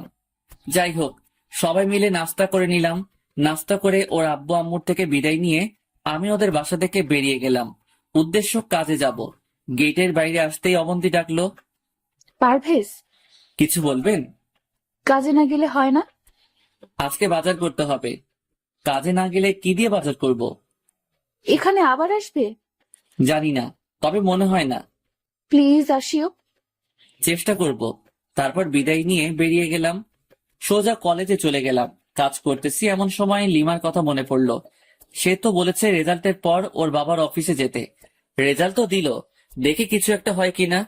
সেখানে চাকরিটা হয়ে গেলে অন্তত আর ভ্যান গাড়ি নিয়ে হেঁটে হেঁটে মাল বিক্রি করা লাগবে না। লিমাকে কল দিলাম। কয়েকবার রিং পড়লো কিন্তু ধরলো না। আবার দিলাম, এবার ধরলো। হ্যালো লিমা, কেমন আছিস? পারভেজ নাকি রে? ভুলে গেলি নাকি? আরে হারামি, তোরে কেন ভুলবো? বল কি অবস্থা? এই তো মোটামুটি। তোর কি অবস্থা? রেজাল্ট কি? বলিস না ভাই, যেটা আশা করেছিলাম সেটা হয়নি। তোর কি? কোনো মতে পাস করছি। আচ্ছা, একটা কথা ছিল। বল। তুই যে বলেছিলি তোদের অফিসে লোক লাগবে, সেই ব্যাপারে তুই কি তোর বাবার সাথে কথা বলেছিস? কথা বলা লাগবে না, তুই তোর সব কাগজপত্র নিয়ে চলে আসিস। আমি থাকবো। ঠিকানা তোরে মেসেজ করে দিব। থ্যাঙ্কস দোস্ত। থ্যাঙ্কস দিয়ে কাজ হবে না, ট্রিট দিবি। আচ্ছা ঠিক আছে, দিব। কাল কয়টায় আসবো? 10টায় আসিস। আচ্ছা ঠিক আছে। কলটা কেটে দিলাম। মনের মধ্যে একটু শান্তি আসলো। বিকাল পর্যন্ত কাজ করে বাজার করে বাসায় গেলাম। অবন্তী কয়েকবার কল দিয়েছিল ওদের বাসায় যাওয়ার জন্য, আমি না করে দিছি। খেয়ে দিয়ে ঘুমিয়ে গেলাম। সকালে ঘুম থেকে দেরিতে উঠলাম, কারণ কাজে যাব না। 9টার সময় রেডি হয়ে আব্বু আম্মুকে সালাম করে নিলাম। কে রে, তোর আবার কি হয়েছে? কেন, সালাম করতে পারি না? আরে, পারবি না কেন? হঠাৎ করে করতেছিস তো, তাই জিজ্ঞাসা করলাম। কিছু কি হয়েছে? সেটা বিকাল বেলা বলবো। এখন বল। সারপ্রাইজ। এ কথা বলে বাসা থেকে রওনা দিলাম। লিমার দেওয়া ঠিকানা মতো চলে গেলাম। সেখানে গিয়ে দেখি লিমা বসে আছে। কিরে, আসছিস? হুম। আয়, বাবার সাথে তোর পরিচয় করিয়ে দিই। আর বাবাকে তোর ব্যাপারে সব বলেছি। থ্যাঙ্কস দোস্ত। যা, ভিতরে যা, সবকিছু দিয়ে আয়। আমি ভিতরে গেলাম। সবার সাথে পরিচিত হয়ে কাগজপত্র সব জমা দিলাম। এরপর বাইরে এসে লিমার সাথে বসলাম। একটু পর ম্যানেজার এসে আমাকে আর লিমাকে ডেকে নিয়ে যায়। ভেতরে গেলাম। লিমার বাবা বলল, দেখো বাবা, তোমার এসএসসি এবং এইচএসসি এর রেজাল্ট ভালো ছিল, কিন্তু অনার্স এর রেজাল্ট খুব একটা ভালো না। আমাদের রুল অনুযায়ী চাকরিটা তুমি আসলে পাচ্ছ না। চুপ হয়ে দাঁড়িয়ে রইলাম। কিন্তু আমার মেয়ে এত করে বলছে যে চাকরিটা না দিয়ে পারছি না। তুমি চাইলে কালকে থেকে জয়েন করতে পারো। ধন্যবাদ স্যার। খুশিতে চোখ দিয়ে পানি বের হয়ে গেল। আমি আর লিমা ওর বাবার রুম থেকে বের হলাম। লিমা, কি বলে তোকে ধন্যবাদ দিব বুঝতে পারছি না। তোর বউ কেমন আছে? আছে ভালোই। এখন কি ঠিক হয়েছে? আগে থেকে একটু ঠিক হয়েছে। বাকিটা আগের মতোই। টেনশন করিস না, সব ঠিক হয়ে যাবে। চল এখন। কোথায়? ট্রিট নিবি না? আজকে না, অন্যদিন। আচ্ছা ঠিক আছে, আজকে যাই। বসের সাথে কিছু হিসাব আছে, ওগুলো শেষ করে আসি। যা, কালকে থেকে চলে আসিস। ওকে, আল্লাহ হাফেজ। তারপর লিমার কাছ থেকে বিদায় নিয়ে ওদের অফিস থেকে বের হয়ে রাস্তায় আসলাম। আয়মান কল দিল। ওর সাথে কথা বলতে বলতে রাস্তা পার হচ্ছি, এমন সময় কিছু একটা সজোরে এসে আমাকে ধাক্কা দিল। ধাক্কা খেয়ে অনেক দূরে গিয়ে পড়ি। তারপর আর কিছুই মনে নেই। যখন জ্ঞান আসলো, নিজেকে হাসপাতালে আবিষ্কার করলাম। তাকিয়ে দেখি অবন্তি আমার পাশে বসে আছে। আমি ওর দিকে তাকালাম। আমার তাকানো দেখে অবন্তি আমাকে জড়িয়ে ধরে কান্না করতে শুরু করলো। কিছুক্ষণ পর ছেড়ে দিয়ে বলল, এখন কেমন লাগছে? ভালো। টেনশনের দরকার নাই, খুব বেশি কিছু হয়নি। ডাক্তার বলেছে 2-1 দিনের মধ্যেই বাসায় চলে যেতে পারবো। হুম। আমি তোমার আব্বু আম্মুকে কল দিয়ে আসতে বলেছি। বুঝছিলাম না, অবন্তি হঠাৎ করে আমার আব্বু আম্মু বলছে কেন? তারও তো আব্বু আম্মু। কিছু না বলে চুপ করে রইলাম। ওনারা আসছে, তুমি শুয়ে থাকো। আপনি কোথায় যাচ্ছেন? আমার একটু কাজ আছে। আমার এই অবস্থায় অবন্তি আমার পাশে থাকবে সেটা না করে বলতেছে তার নাকি কাজ আছে। বাবা মা আসা পর্যন্ত থাকুন। না, দেরি হয়ে যাবে, অন্য কোনো দিন দেখা যাব। অবন্তি কই? এই তো একটু আগে চলে গেছে। ওর নাকি খুব একটা জরুরি কাজ আছে। বাদ দাও, আবার চলে আসবে। আরো কিছুক্ষণ কথাবার্তা বললাম। সেদিন হাসপাতালে থেকে গেলাম, আব্বু আম্মুও থেকে গেল। পরের দিন হাসপাতালে থেকে বাসায় চলে গেলাম। কিন্তু এই 2 দিনে অবন্তি একবারও আসেনি এবং একটা কলও দেয়নি। আমিও আর নিজে থেকে দেইনি। 1 সপ্তাহ পর মোটামুটি সুস্থ। তাই চিন্তা করলাম নতুন অফিসে জয়েন করে ফেলি। বসে থাকা ঠিক হবে না। তাড়াতাড়ি রেডি হয়ে সকালবেলা বের হচ্ছি, আম্মু সামনে আসলো। কোথাও যাচ্ছিস? নতুন চাকরি পেয়েছি, বেতন আগের থেকে ভালো, কষ্টও কম। তাই চিন্তা করলাম আজ থেকে শুরু করে দেই। সে কি রে, তুই তো আমাদের একবারও বলিসনি। কখন পেলি? যেদিন অ্যাক্সিডেন্ট করেছিলাম সেদিন। আম্মু বাবাকে ডেকে বলল, বাবাও অনেক খুশি। দুজনের কাছ থেকে বিদায় নিয়ে বের হব, এমন সময় আবার দাঁড়িয়ে গেলাম। কিছু বলবি? অবন্তিকে কেউ কিছু বলবে না, বলার দরকার নেই। কেন রে, এমন একটা খুশির খবর মেয়েটাকে না দিয়ে পারি? না দেওয়ার দরকার নেই, সময় হলে জানবে। এখন নিজে থেকে কেউ কিছু বলবে না। আচ্ছা ঠিক আছে, বলবো না। আমি আর কিছু না বলে রওনা দিলাম। 30 মিনিট পর অফিসে গেলাম। ম্যানেজারকে সালাম দিলাম। উনি সবকিছু ঠিকঠাক করে দিল। আমাকে সবার সাথে পরিচয় করিয়ে দিয়ে আমার ডেস্ক দেখিয়ে দিল এবং কাজ বুঝিয়ে দিল। নতুন অফিস, নতুন কাজ, ভালোই লাগছে, কিন্তু বারবার অবন্তির কথা মনে পড়তে লাগলো। আজকে এতদিন অবন্তি একবারও একটা কল দেয়নি। কারণ কি? অবন্তি কি নতুন কারোর সাথে? না, এটা হতে পারে না। বসে বসে ওর কথা ভাবতেছি, এমন সময় লিমা এসে একটা টোকা দিল। কি ব্যাপার স্যার, ম্যামের কথা খুব মনে পড়ছে বুঝি? আরে না, তুই কখন আসলি? আসছি তো অনেক আগে। এসে দেখলাম তুই বসে বসে কি নিয়ে চিন্তা করতেছিলি। না, তেমন কিছু না। নতুন অফিস কেমন লাগছে? ভালোই। কোনো প্রবলেম হলে ম্যানেজারকে বলিস। আচ্ছা ঠিক আছে। তুই থাক, আমি বাবার সাথে দেখা করে আসি। ওকে যা। তারপর আবার কাজ করতে লাগলাম, কিন্তু বারবার অবন্তির কথাই মাথায় ঘুরতে লাগলো। বিকেলবেলা অফিসটা শেষ করে আয়মানকে কল দিয়ে আসতে বললাম। আয়মান আসলো। দুজনে একটা রেস্টুরেন্টে গেলাম, কিছু খাবার অর্ডার দিলাম। কিরে, তুই তো পুরাই সেন্স, চাকরি পাইছিস? হুম। শালা, একবারও বললি না। তোর জন্য সারপ্রাইজ ছিল, এখন তো বলে দিলাম। তা আজকে কয়দিন? আজকে জয়েন করলাম লিমাদের অফিসে। কোন লিমা? আর আমাদের কলেজ ফ্রেন্ড লিমা। ও আচ্ছা, ভালো। আমার জন্য একটা দেখ। তুই চাকরি করলে তোর বাবার টাকা কে খাবে? আরে না, আগের মতো টাকা দেয় না। আব্বা কি পরিমাণ কিপটে তুই তো ভালো করেই জানিস। আচ্ছা দেখবো। তোর ভাবি বউ কেমন আছে? ভাবি বউ মানে? আগে ছিল ভাবি, এখন হয়েছে বউ, দুইটা মিলে ভাবি বউ। তুই কোনোদিন ঠিক হবি না। তো কি অবস্থা ওনার? এবার তো অনেক খুশি থাকবে, তাই না? ওরে কিছু জানাইনি। কেন? সবকিছু বললাম।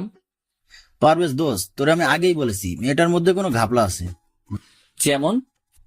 পারভেজ দোস্ত, তোরে আমি আগে যেই কথাটা বলছি এখনো সেম কথাটাই বলছি। ওই মেয়েটার মধ্যে কোনো ঘাপলা আছে। প্রথমত, তোর ভাই মারা যাওয়ার পর অবন্তী যদি তোদের বাসা থেকে চলে যেত, খুব ভালো বিয়ে করতে পারতো না। ওর ভাগ্য যে তুই ওকে আবার বিয়ে করেছিস।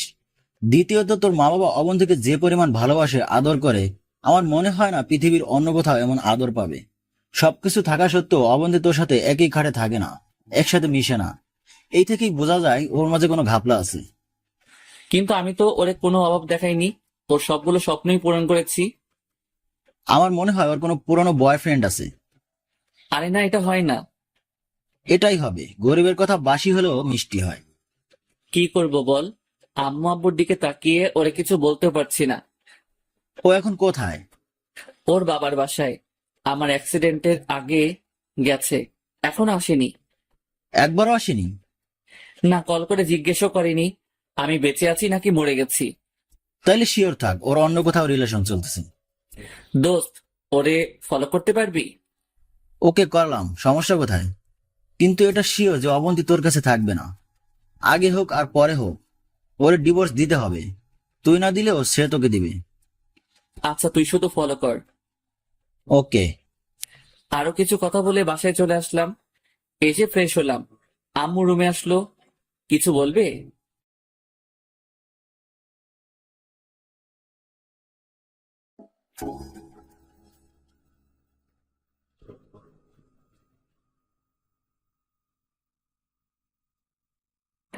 আরো কিছু কথা বলে বাসায় চলে আসলাম।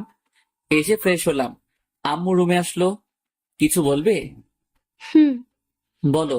আব্বু কোথায়? বাইরে গেছে। ও, কি বলবা বলো। মেয়েটা অনেকদিন বাসায় নেই, বাসাটা কেমন খালি খালি লাগছে। যা না বাপ, পরে নিয়ে আয়। কাকে? অবন্তীকে। ওর অনেক মিস করছি। তোর আব্বু বলেছিল বিকাল বেলা যাবে, কিন্তু আমি দেইনি। আমি বলেছি তুই গিয়ে নিয়ে আসবি। ও নিজে থেকে আসবে, আমি নিয়ে আসতে পারবো না। এটা কেমন কথা? একা একটা মেয়ে কি করে আসবে? আরে আজব, এত রাতে ওরে কেমনে নিয়ে আসবো? সকাল হোক, আমি গাড়ি পাঠিয়ে দিব, ও চলে আসবে। না, তুই এখন যা, পরে নিয়ে আয়। মানে কি? এখন নিয়ে আসবো মানে? এই রাতের বেলা? তোরে কি বলেছি আজকে রাতে নিয়ে আসতে হবে? আমি বলেছি তুই এখন যাবি, রাতটা ওখানে থাকবি, কালকে সকালে পরে নিয়ে আসিস। পারবো না। ঠিক আছে, আমি যাচ্ছি। পাগল হইছো? এত রাতে ওদের বাসায় যাবা মানে? যাবই তো। তুই যেহেতু যাবি না, আমি নিজেই গিয়ে আমার মেয়েকে নিয়ে আসবো। আচ্ছা ঠিক আছে, যাচ্ছি। কি আর করার, ইচ্ছা না থাকা সত্ত্বেও রেডি হয়ে অবন্তীদের বাসার দিকে রওনা দিলাম। 40 মিনিট পর ওই বাসায় গেলাম। ঘড়ির দিকে তাকিয়ে দেখি 9টা বাজে। কলিং বেল দিলাম, কিছুক্ষণ পর অবন্তীর মা এসে দরজা খুলে দেয়। আমি সালাম দিলাম, ভিতরে গেলাম। উনি বলল অবন্তী রুমে আছে। আমি অবন্তীর রুমে গেলাম, গিয়ে দেখি অবন্তী কার সাথে হেসে হেসে মোবাইলে কথা বলতেছে। আমাকে দেখে একরকম চোরের মতো হয়ে গেল। তো তুমি এখানে? কোনো প্রবলেম? প্রবলেম নেই, কিন্তু আসতে তো পারমিশন লাগে। সরি। কেন আসছো? অবাক হয়ে ওর দিকে তাকিয়ে রইলাম। আম্মু আব্বু আপনাকে অনেক মিস করতেছে। এখানে আসলেন যে, তো অনেক দিন হয়েছে। এবার বাসায় চলেন। দেখো, আমারও তো ইচ্ছা আছে। এখন বলেন। দেখো, আমারও তো ইচ্ছা আছে। আমি চাই নিজের পায়ে দাঁড়াতে। মানে? মানে আমি মাস্টার্স করব, তারপর ভালো একটা জব করব। আপনাকে আগেও বলেছি, এখনো বলছি, আপনি চাকরি করেন। তোমার চাওয়া না চাওয়ায় আমার কিচ্ছু যায় আসে না। আপনি এগুলো কি বলতেছেন? তুমি আমার জন্য অনেক করছো। তোমার ফ্যামিলিতে থাকা মানে তোমার করুণায় থাকা, কিন্তু আমি কারো করুণা নিয়ে থাকতে চাই না। করুণা করছি মানে? স্বামী হিসেবে এগুলো আমার দায়িত্ব। কিন্তু আমি তোমাকে কখনো স্বামী হিসেবে মানতে পারবো না। আপনি এতদিন পর এগুলো কি বলতেছেন? আমারও তো একটা ভবিষ্যৎ আছে। আপনি কি বলতে চাইছেন, ক্লিয়ার করে বলেন। দেখো পারভেজ, আমি তোমার সাথে এইভাবে থাকতে পারবো না। যায় না মানে? মানে তোমার এই টানাটানের সংসারে আমি থাকতে পারবো না। যে টাকা বেতন পাও তা দিয়ে কিছুই হবে না। টাকায় কি সব? টাকাটাই সব। কয়টা ইচ্ছা পূরণ করেছো আমার? কয় টাকা হাত খরচ দাও আমাকে? কয়বার শপিং এ নিয়ে গেছো আমাকে? বিয়ের পর থেকেই তো এইভাবে রাখছো। লজ্জা করে না নিজেকে আবার স্বামী বলে দাবি করতে? আমি এত কিছু বুঝি না। আমি সর্বোচ্চ চেষ্টা করেছি, আর কি করব। তার মানে আপনি যাবেন না, এই তো? হুম। আমি আর কোনো কথাই বললাম না। অবন্তীদের বাসা থেকে বেরিয়ে গেলাম, কাউকে কিছু বললাম না। এত রাতে বাসায় যাওয়া ঠিক হবে না।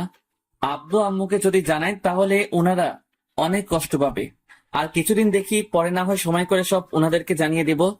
আইমানকে কল দিলাম, আজ রাতটা ওর সাথে থাকতে হবে, কারণ এত রাতে বাসায় যাওয়া ঠিক হবে না। আইমান বলল ওদের বাসায় যাওয়ার জন্য। যেতে যেতে ভাবতে লাগলাম, অবন্তীর জন্য আমি এত কিছু করলাম, অথচ সে এক মুহূর্তে সব ভুলে গেল। তাহলে 2 রাতে যে আমার সাথে ঘুমাইছে, ওটা কেন করলো? আমি আব্বু আম্মুকে কি বলবো? ওনারা তো অবন্তীকে না পেলে মারাই যাবে। অবন্তী এত বড় বিশ্বাসঘাতকতা করবে আমি তো কোনোদিন কল্পনাও করিনি। ভাবতে ভাবতে আইমানদের বাসায় চলে গেলাম। কলিং বেল দিলাম। কিছুক্ষণ পর আইমান বেরিয়ে আসলো। পারভেজ, আসছিস? হুম। আয় ভিতরে আয়। আমি ভিতরে গেলাম, ওর আম্মুকে দেখে সালাম দিলাম। আরে পারভেজ যে, কতদিন পর আসছো, কেমন আছো বাবা? জি আন্টি, আমি ভালো আছি। আপনি কেমন আছেন? আছি বাবা, বয়স হয়ে গেলে যা হয় আর কি। পারভেজ, তোমার আব্বু আম্মু কেমন আছে? জি আন্টি, সবাই ভালো। আরো কিছু কথা বলে আইমানের রুমে চলে গেলাম। রুমে গিয়ে ফ্রেশ হয়ে মাত্র বসলাম, আন্টি এসে ডেকে নিয়ে গেল খাওয়ার জন্য। খাওয়া দাওয়া শেষে আবার আইমানের রুমে গেলাম। খাটে আমি আর আইমান পাশাপাশি শুয়ে আছি। এমন সময় আইমান বলল, পারভেজ, এই পারভেজ, হুম, বলো। কি হয়েছে এবার বল। অবন্তীর কথাগুলো বললাম। তোরে আমি আগেই বলছি, এই মেয়েটার মধ্যে কোনো ঘাপলা আছে। দোস্ত, আমার মাথায় কিছু আসছে না। অবন্তী আমার সাথে এমন করবে আমি ভাবতেই পারিনি। দেখ পারভেজ, তোরে আমি আগেও বলছি, এখনো বলছি, ওই মেয়েটার সাথে তোর হবে না। তুই ওরে ডিভোর্স দিয়ে দে। ধুর, তোর কাছে এই কথা ছাড়া অন্য কোনো কথা নেই? সারাদিন শুধু ডিভোর্স ডিভোর্স করস। ওরে ডিভোর্স দিলে আব্বু আম্মুকে কি বলে বোঝাবো? আমি নিজে কিভাবে থাকবো? দেখ পারভেজ, আবেগ দিয়ে তো আর জীবন চলে না। আবেগ আর বাস্তবতা এক না। আবেগ দিয়ে জীবন চলবে যদি চালাতে পারিস। কিন্তু ও তো তোকে এখনো মেনেই নিচ্ছে না। ফ্লোরে ঘুমাতে হয় তোকে। দেখ, ফ্লোরে ঘুমালে সমস্যা নাই। আমি চাই অবন্তী আমার সাথেই থাকুক, আব্বু আম্মুর মেয়ে হয়ে থাকুক। কিন্তু পারভেজ, অবন্তিত তোর ভালোই বাসে না। ও না বাসুক, আমি তো অবন্তীকে ভালোবাসি। অবন্তী কেন আমাকে ভালোবাসে না সেটাও আমি জানি। কেন? কারণ অবন্তী ভাইয়াকে কি পরিমাণ ভালোবাসতো তোরে বলে বোঝাতে পারবো না। ভাইয়ার সাথে বিয়ের পরে অবন্তী আমাকে ভাইয়ের মতোই দেখেছে। সো হুট করে আমাকে বিয়ে করে তো আর স্বামীর মর্যাদা দিয়ে দিতে পারবে না। সেটা অবন্তী কেন, পৃথিবীর কোনো মেয়েই পারবে না। ভাইয়া মারা যাওয়ার পর থেকে অবন্তী ঠিক মতো খেত না, ঘুমাতো না, শরীরের প্রতি কোনো কেয়ার ছিল না। কারণ অবন্তীর মনটা পাথর হয়ে গেছে। যেদিন ওই পাথরে ফুল ফুটবে সেদিন অবন্তী পারভেজকে মেনে নিবে। আমিও সেই দিনের অপেক্ষায় বসে আছি। আমি কোনো দিনও অবন্তীকে কোনো ব্যাপারে জোর করিনি, আর এখনো করব না। কিন্তু অবন্তিত তো আজকে বলে দিছে তোকে মেনে নিবে না। সেটাই তো বুঝতেছি না, হঠাৎ করে অবন্তীর কি হলো? হাসপাতালে গিয়েও আমাকে জড়িয়ে ধরে কান্না করেছিল, তারপর কিছু একটা চিন্তা করে ছেড়ে দিয়েছে। আচ্ছা দোস্ত, কিছু মনে না করলে একটা কথা বলতাম। হুম, বলো। মনে করার কি আছে?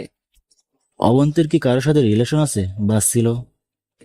আমার জানা মতে নাই, কারণ অবন্তীর আম্মু বলেছিল অবন্তীর নাকি কোনো ছেলে ফ্রেন্ডও নাই। সেই জায়গায় বয়ফ্রেন্ড আসার তো প্রশ্নই আসে না। তো তুই এখন কি করবি? তোর আব্বু আম্মুকে বলে দিবি ওর ব্যাপারে? এখন না, আরো কিছুদিন দেখি। এখন বলে দিলে ওনারা অনেক কষ্ট পাবে। পারভেজ, আমার মাথা ঘুরতেছে। তুই তোর আব্বু আম্মুকেও বলবি না, নিজেও কিছু করবি না, তাহলে কি করবি? আমার মনে হয় এখানে বিশাল একটা রহস্য আছে, যেটা আমি জানি না। তো কি করবি এখন? দোস্ত, তোকে একটু কষ্ট করতে হবে। কি? দেখ, আমি তো অফিসে চলে যাব, সারাদিন ওখানে থাকতে হবে। তুই তো ফ্রি আছিস।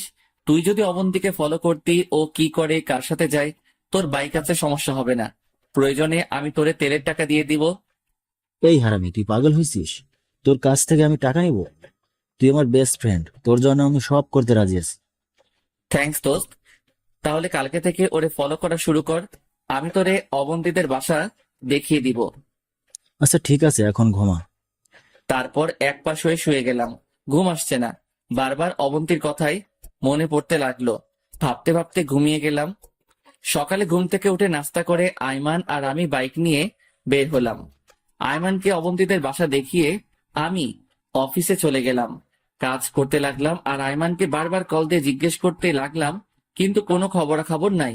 অফিস শেষ করে বাসায় গেলাম, আব্বু আম্মু আমার উপর ফায়ার হয়ে আছে। কিরে, তুই একা কেন? আর আমার মেয়ে কোথায়? আসেনি। আসেনি? তুই কালকে ওর সাথে ঝগড়া করে চলে আসছিস কেন? কি? তোমাদের এসব কথা কে বলেছে? তুই কি ভাবছিস অবন্তীর সাথে আমাদের কথা হয় না? অবন্তী আমাদের বলেছে। কি বলবো বুঝতেছি না। কালকে কোথায় ছিলি? আয়মানদের বাসায়। অবন্তী তোরে কি বলেছে? আরো কিছুদিন ওখানে থাকবে। যা, গিয়ে ফ্রেশ হয়ে আয়। মিথ্যা বললাম। যা বাবা, বেঁচে গেলাম। মনে হচ্ছে আমাকে রিমান্ডে দিয়েছে। শালা অবন্তী আব্বু আম্মুকে কি বুঝিয়েছে কে জানে। আমার সাথে একরকম করলো আর আব্বু আম্মুর সাথে অন্যরকম। বুঝলাম না। যাই হোক, খেয়ে দিয়ে ঘুমিয়ে গেলাম। পরের দিন ঘুম থেকে উঠে রেডি হয়ে অফিসে চলে গেলাম। এভাবে 2 দিন গেল। অবন্তীর সাথে আমার কোনো যোগাযোগ হয়নি, সেও আমাকে কোনো কল বা মেসেজ দেয়নি। একদিন অফিসে কাজ করতেছি, 10:30 বাজে। এমন সময় আয়মান কল দিল। হ্যালো পারভেজ, বল। তুই কই? অফিসে। তুই কোথায়? আমি তো অবন্তীদের বাসার সামনে। কোনো খবর পাইছিস? এইমাত্র একটা গাড়ি অবন্তীর বাসার সামনে আসলো, আর অবন্তী সেটাতে উঠে চলে যাচ্ছে। গাড়িতে কে দেখছিস? না, দেখা যাচ্ছে না। আচ্ছা দোস্ত, তুই গাড়িটা ফলো কর, কি হয় আমাকে জানা। আচ্ছা ঠিক আছে। কলটা কেটে দিল। আমি একটু টেনশনে পড়ে গেলাম। অবন্তী কার সাথে ঘুরতেছে। 11টা 20-এ আয়মান আবার কল দিল। পারভেজ, বল। ঘটনা তো কিছুই বুঝলাম না। কেন, কি হয়েছে? তোর অবন্তী তোর লিমার সাথে। কোন লিমা? আরে বেটা, আমাদের বেস্ট ফ্রেন্ড, তোর বসের মেয়ে। অবন্তী তো লিমার কথাই শুনতে পারে না। জানি তোর বিশ্বাস হবে না, আমি ছবি পাঠাচ্ছি, তুই দেখ।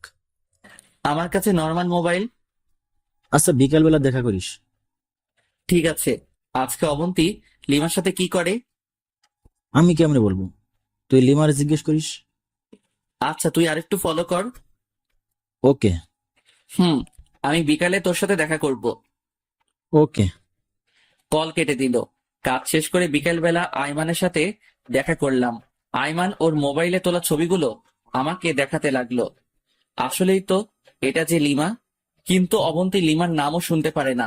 আমাকে কয়েকবার হুমকি দিয়েছে যাতে লিমার সাথে দেখা না করি, কিন্তু এখন দেখছি সে নিজেই লিমার সাথে হাত ধরাধরি করে হাঁটছে। কাহিনী তো একটা আছে যেটা আমি জানি না, কিন্তু আমাকে এভাবে বসে থাকলে চলবে না। এই কাহিনীটা কি সেটা বের করতে হবে। এবার বেশ, কি ভাবতেছিস? দুজন একসাথে কি করে সেটা।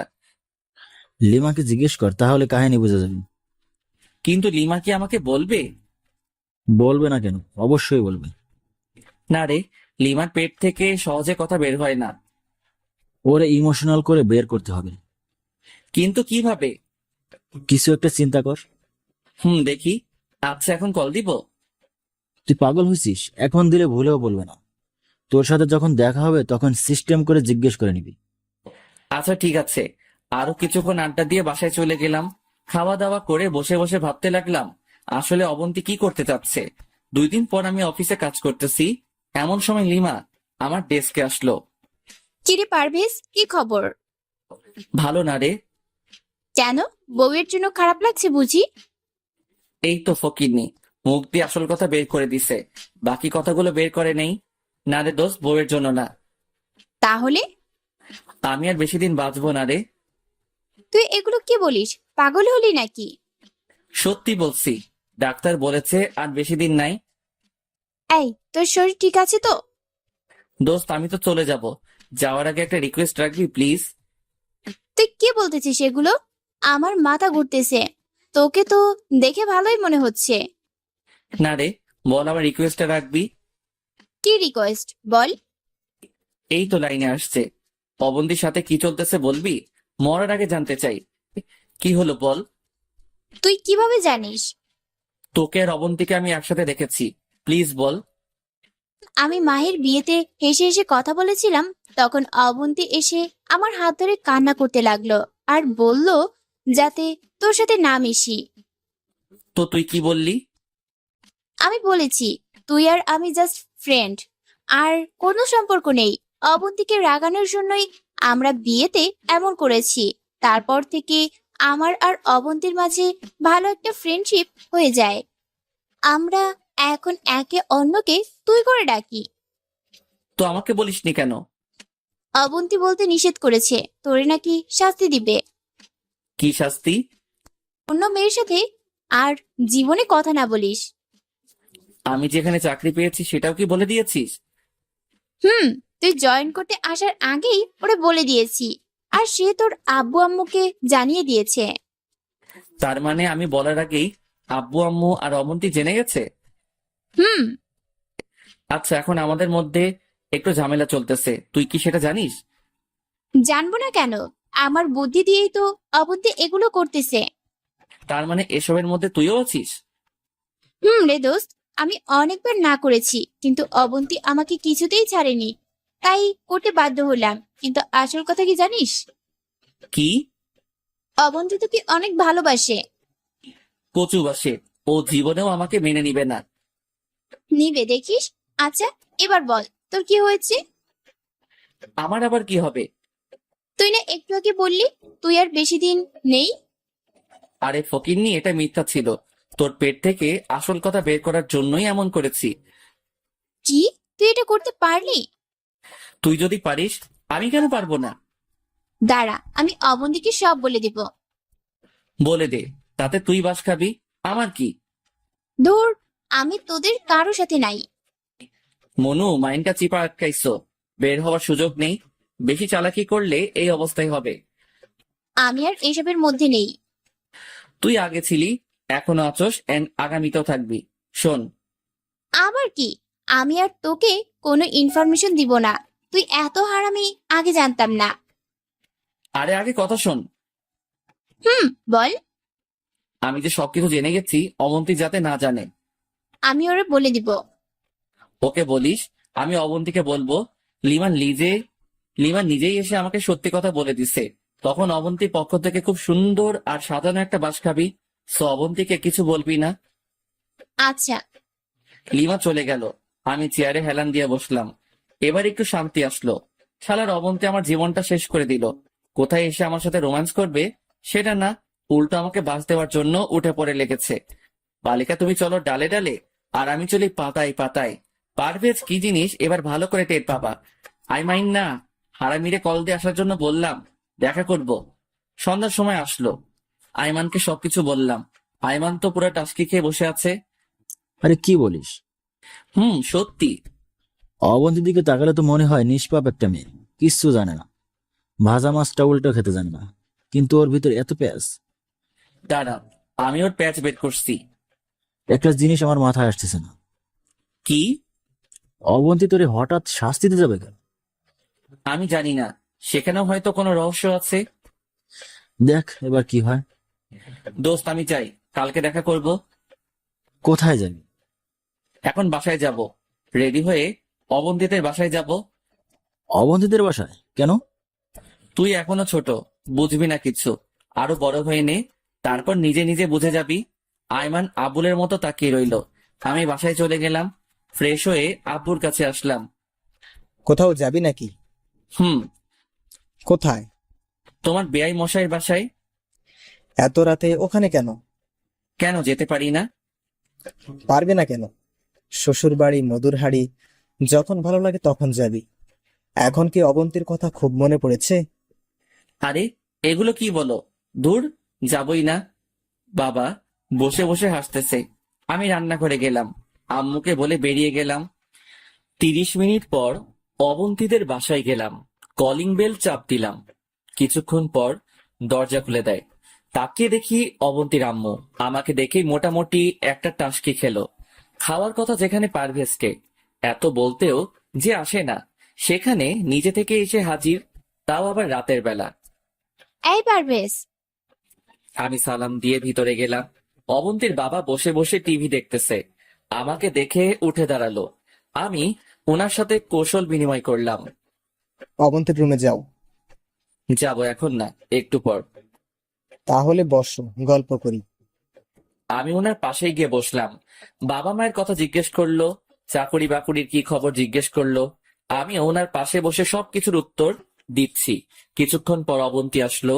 আমাকে দেখে ভূত দেখার মতো অবাক হয়ে দাঁড়িয়ে রইল। আমি ওরে পাত্তা না দিয়ে আবারও শ্বশুরের সাথে কথা বলতে লাগলাম। একসাথে খেয়ে আমি অবন্তীর রুমে চলে গেলাম। একটু পর অবন্তী আসলো। কি ব্যাপার, তুমি এখানে আসছো কেন? সেটা আপনাকে কেন বলবো? আজব তো, আমার রুমে এসে শুয়ে আছো অথচ আমাকেই বলবে না। আমি আমার বইয়ের রুমে আসছি, আপনার সমস্যা কোথায়? পারভেজ, এসবের মানে কি? মানে খুব সোজা, আমি আমার বউয়ের কাছে আসছি, আর বউয়ের সাথেই থাকবো। দেখো পারভেজ, ভালো হবে না কিন্তু, আমি কিন্তু চিৎকার করব। তো করেন, দেখি কে আসে। অবন্তী একটু ভয় পেয়ে গেল, তারপর আমার একটু সামনে আসলো। পারভেজ, তুমি সত্যি করে বলো তো কেন আসছো? কেউ একজনকে অনেক ভালোবেসে ফেলেছি, ওরে ছাড়া থাকতে পারছি না, তাই চলে আসলাম। অবন্তী কিছুক্ষণ আমার দিকে অবাক হয়ে তাকিয়ে রইলো, তারপর আমার পাশে এসে বসলো। কাকে ভালোবাসো? যে এখন আমার পাশে বসে আছে। অবন্তীর চোখে পানি টলমল করতেছে। আমি ওর একটা হাত ধরে বললাম, আমি কি এতই বাজে, এতই খারাপ যে আপনি আমাকে মেনে নিতে পারছেন না? এটা ঠিক যে আপনি কখনো আমাকে মন থেকে মেনে নিবেন না, আবার এটাও জানি কোনো এক কারণে আপনি আমাকে শাস্তি দিতে চেয়েছেন, কিন্তু এমন শাস্তি দিচ্ছেন আরেকটু হলে তো আমি এই পৃথিবী ছেড়ে শেষ করার আগেই মুখ হাত দিয়ে দিল।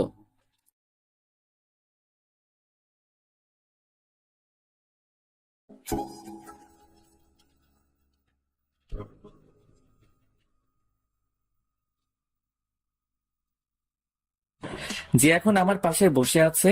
অবন্তীর চোখে পানি টলমল করতেছে।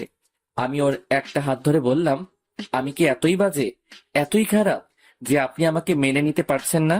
এটা ঠিক যে আপনি কখনো আমাকে মন থেকে মেনে নিবেন না, আবার এটাও জানি কোনো এক কারণে আপনি আমাকে শাস্তি দিতে চেয়েছেন, কিন্তু এমন শাস্তি দিচ্ছেন আরেকটু হলে তো আমি এই পৃথিবী ছেড়ে শেষ করার আগেই মুখ হাত দিয়ে দিল। না প্লিজ, এগুলো ভুলেও মুখে আনবে না। একজনকে হারিয়ে ফেলেছি, আর কাউকে হারাতে চাই না। এই সবকিছুর জন্য আমি অনেক অনেক সরি। তো কেন এমন করলেন আমার সাথে? আমার দোষটা কি ছিল? তুমি যখন মাহির বিয়েতে লিমার সাথে হেসে হেসে কথা বলতেছিলে, সেটা দেখে আমার ভেতর একটা মোচড় দেয়। মনে হলো আমি খুব দামি একটা জিনিস হারিয়ে ফেলতেছি। তোমার আড়ালে আমি লিমাকে সব বলি, তখন উনি হাসি মুখে সব বলে দেয় যে এটা তোমার আর ওর প্ল্যান ছিল। তবু আমার মনে একটা ভয় ছিল যে তোমাকে যদি কেউ নিয়ে যায়, বা তুমি যদি অন্য কারো হয়ে যাও। সেজন্য সেদিন রাতে তোমাকে জড়িয়ে ধরে ঘুমিয়েছিলাম। সেটা না হয় বুঝলাম, কিন্তু আমি অ্যাক্সিডেন্ট হওয়ার পর একবারও জাননি কেন? গিয়েছি সেটা তুমি দেখার আড়ালে। তুমি যখন ঘুমিয়ে থাকতে তখন যেতাম, আব্বু আম্মুর সাথে কথা বলে তোমার মাথায় হাত বুলিয়ে দিয়ে আবার চলে আসতাম। কিন্তু এত নাটক করার মানে কি? পারভেজ, তুমি যখন চাকরিটা পাইছো তখন আমি কি পরিমাণ খুশি হয়েছি তা বলে বোঝাতে পারবো না। কিন্তু দুঃখের বিষয়, তুমি তোমার চাকরির ব্যাপারে কিছুই বলনি, উল্টো লিমাই আমাকে বলেছে। তখন বলিনি ঠিক আছে, কিন্তু বাসায় এসে তো বলতাম। আমি ভাবছিলাম মিষ্টি কিনে নিয়ে গিয়ে আব্বু আম্মু আর আপনাকে একসাথেই খুশির খবরটা দিব। সেটা না হয় ঠিক আছে, কিন্তু একবার কল করে বললে কি এমন ক্ষতি হয়ে যেত? ক্ষতি হতো না, ইচ্ছা ছিল বাসায় গিয়ে বলবো। আচ্ছা, সেদিন রাতে আমাকে এত অপমান কেন করলেন তাহলে? পারভেজ, আমি জানি তুমি অনেক ভালো। তোমাকে হিট করার মতো কোনো কথা আমার কাছে ছিল না, তাই সেদিন আবল তাবল কিছু বলছি, নিজেও জানি না। তো কেন বললেন? তোমার ভাইয়া যখন ছিল তখন আমাদের মাঝে খুব ভালো একটা সম্পর্ক ছিল, কিন্তু তুমি প্রতিদিন কাজ থেকে এসে ফ্লোরে ঘুমিয়ে যেতে। আপনি তো বলেছেন আপনি আমাকে মেনে নিতে পারবেন না, সেই জন্যই তো ফ্লোরে থাকতাম। পারভেজ, জানো তোমার ভাইকে এত ভালোবেসেছিলাম যে তোমার ভাইয়ার জায়গায় অন্য কাউকে কোনোদিন কল্পনাও করতে পারি না, তাই তোমাকে কথাগুলো বললাম। কিন্তু সত্যি কথা হচ্ছে, এইভাবে তো আর লাইফ যায় না। তো আমাকে বলতেন। সব কথা মুখে বলতে নেই, কিছু কথা বুঝে নিতে হয়। তুমি যদি ফ্লোরে না থেকে খাটে থাকতে, আমি কি কিছু করতে পারতাম? সেটা না হয় পারতেন না, কিন্তু পরে বলতেন সব পুরুষ সমান, শুধু মেয়েদের সাথে থাকতে চাই। না, মোটেও না। তো এত কিছু করার কারণটা কি? দেখলাম, কি দেখলেন? দেখলাম আমার বরটা আমাকে ভালোবাসে কিনা। তাই নাকি? হুম। তো কি রেজাল্ট পেলেন? সেটা জানি না, তবে এটা মনে হচ্ছে পৃথিবীর ভাগ্যবতী নারীর মধ্যে আমি একজন, যে তোমার ভাইয়ের মতো ছেলেকে পেয়েছি। নিজের বাবা মায়ের চাইতেও 3 গুণ ভালো শ্বশুর শাশুড়ি পেয়েছি। আর সেরা ভাগ্যবতী এই জন্য সবশেষে তোমাকে পেয়েছি। কি বলবো বুঝতে পারছি না। খুব ভালোবাসি তোমায়, বলে বোঝাতে পারবো না। কিন্তু আপনি যে বললেন অন্য কোনো মেয়েকে বিয়ে করতে, আমি তো আইমানকে বলে দিছি অন্য মেয়ে খুঁজতে। ওই কি বললে তুমি? খুন করে ফেলবো। কেন, আপনি তো বললেন। আমি বললেই কি করতে হবে? হুম, আপনার আবদার না রেখে পারি? খুব ভালোবাসি তোমায়, পারবো না তোমাকে ছাড়া থাকতে, পারবো না তোমাকে অন্য কারো হতে দিতে। চুপ করে রইলাম, ভাবতেছি আপনাকে এখন কি বলে ডাকবো, ভাবি নাকি অবন্তী? মায়ের খাবা কিন্তু। ভাবি কেন ডাকবে? হুম। আচ্ছা, মাঝে মাঝে ভাবি ডাকিও। ভাবি ডাক শোনার মাঝেও অন্যরকম একটা আনন্দ আছে। ও তাই নাকি? বাট একটা শর্ত আছে। কি সেটা? আজ থেকে আপনি নয়, তুমি করে বলতে হবে। হুম, আই পারভেজ, চুপ করে আছো কেন? ভাবতেছি কি ভাবছো? আব্বু আম্মুর ইচ্ছাটা কিভাবে পূরণ করব। আজ থেকে কার্যক্রম শুরু করব কিনা সেটা ভাবছি। কোন ইচ্ছা? ওই যে নাতি নাতনির ইচ্ছাটা। অবন্তী লজ্জায় লাল হয়ে গেল, তারপর বলল, আই, একদম ফাইজলামো করবে না। ফাইজলামো করি তাই না? এই কথা বলেই অবন্তীর হাতটা ধরে একটা টান দিলাম। অবন্তী নিজেকে কন্ট্রোল করতে না পেরে আমার বুকের উপর এসে পড়ল। আই পারভেজ, শোনো শোনো, হুম, বলো। তোমার না অনেক ইচ্ছা ধুমধাম করে বিয়ে করা? হুম, ছিল, বাট এখন বলে লাভ কি? বলে লাভ আছে, আমাদের বিয়েটা আবারও হবে, and সেটা তোমার ইচ্ছে মতোই। অনেক টাকা লাগবে, কিন্তু পাবো কোথায়? সেটা তুমি জানো, বাট যদি বিয়ের অনুষ্ঠান না হয় তাহলে কিন্তু আমি তোমাদের বাসায় যাব না, আর আমাকে টাচও করতে দিব না। এটা কেমন কথা? যেটা বলেছি সেটাই হবে। আরে ধুর, এই মুহূর্তে টাকা কই পাবো? আর আব্বু আম্মুকে কি বলবো? আচ্ছা, আব্বু আম্মুকে বোঝানোর দায়িত্ব আমার। আচ্ছা, দেখি কি করা যায়। দেখো, আর এখন নিচে থাকবা। মানে, সবকিছু তো ঠিক, আবার নিচে কেন? কোনো কিছুই ঠিক নেই, বলছি না অনুষ্ঠান ছাড়া, তোমার মনের আশা পূরণ হওয়া ছাড়া খাটে উঠতে দিব না। এটা কোনো কথা? নিচে থেকে থেকে আমার সমস্যা হয়ে গেছে। প্লিজ, আজকে অন্তত উপরে থাকতে দাও। ওকে, দিব, বাট একটা শর্ত আছে। আবার কি শর্ত?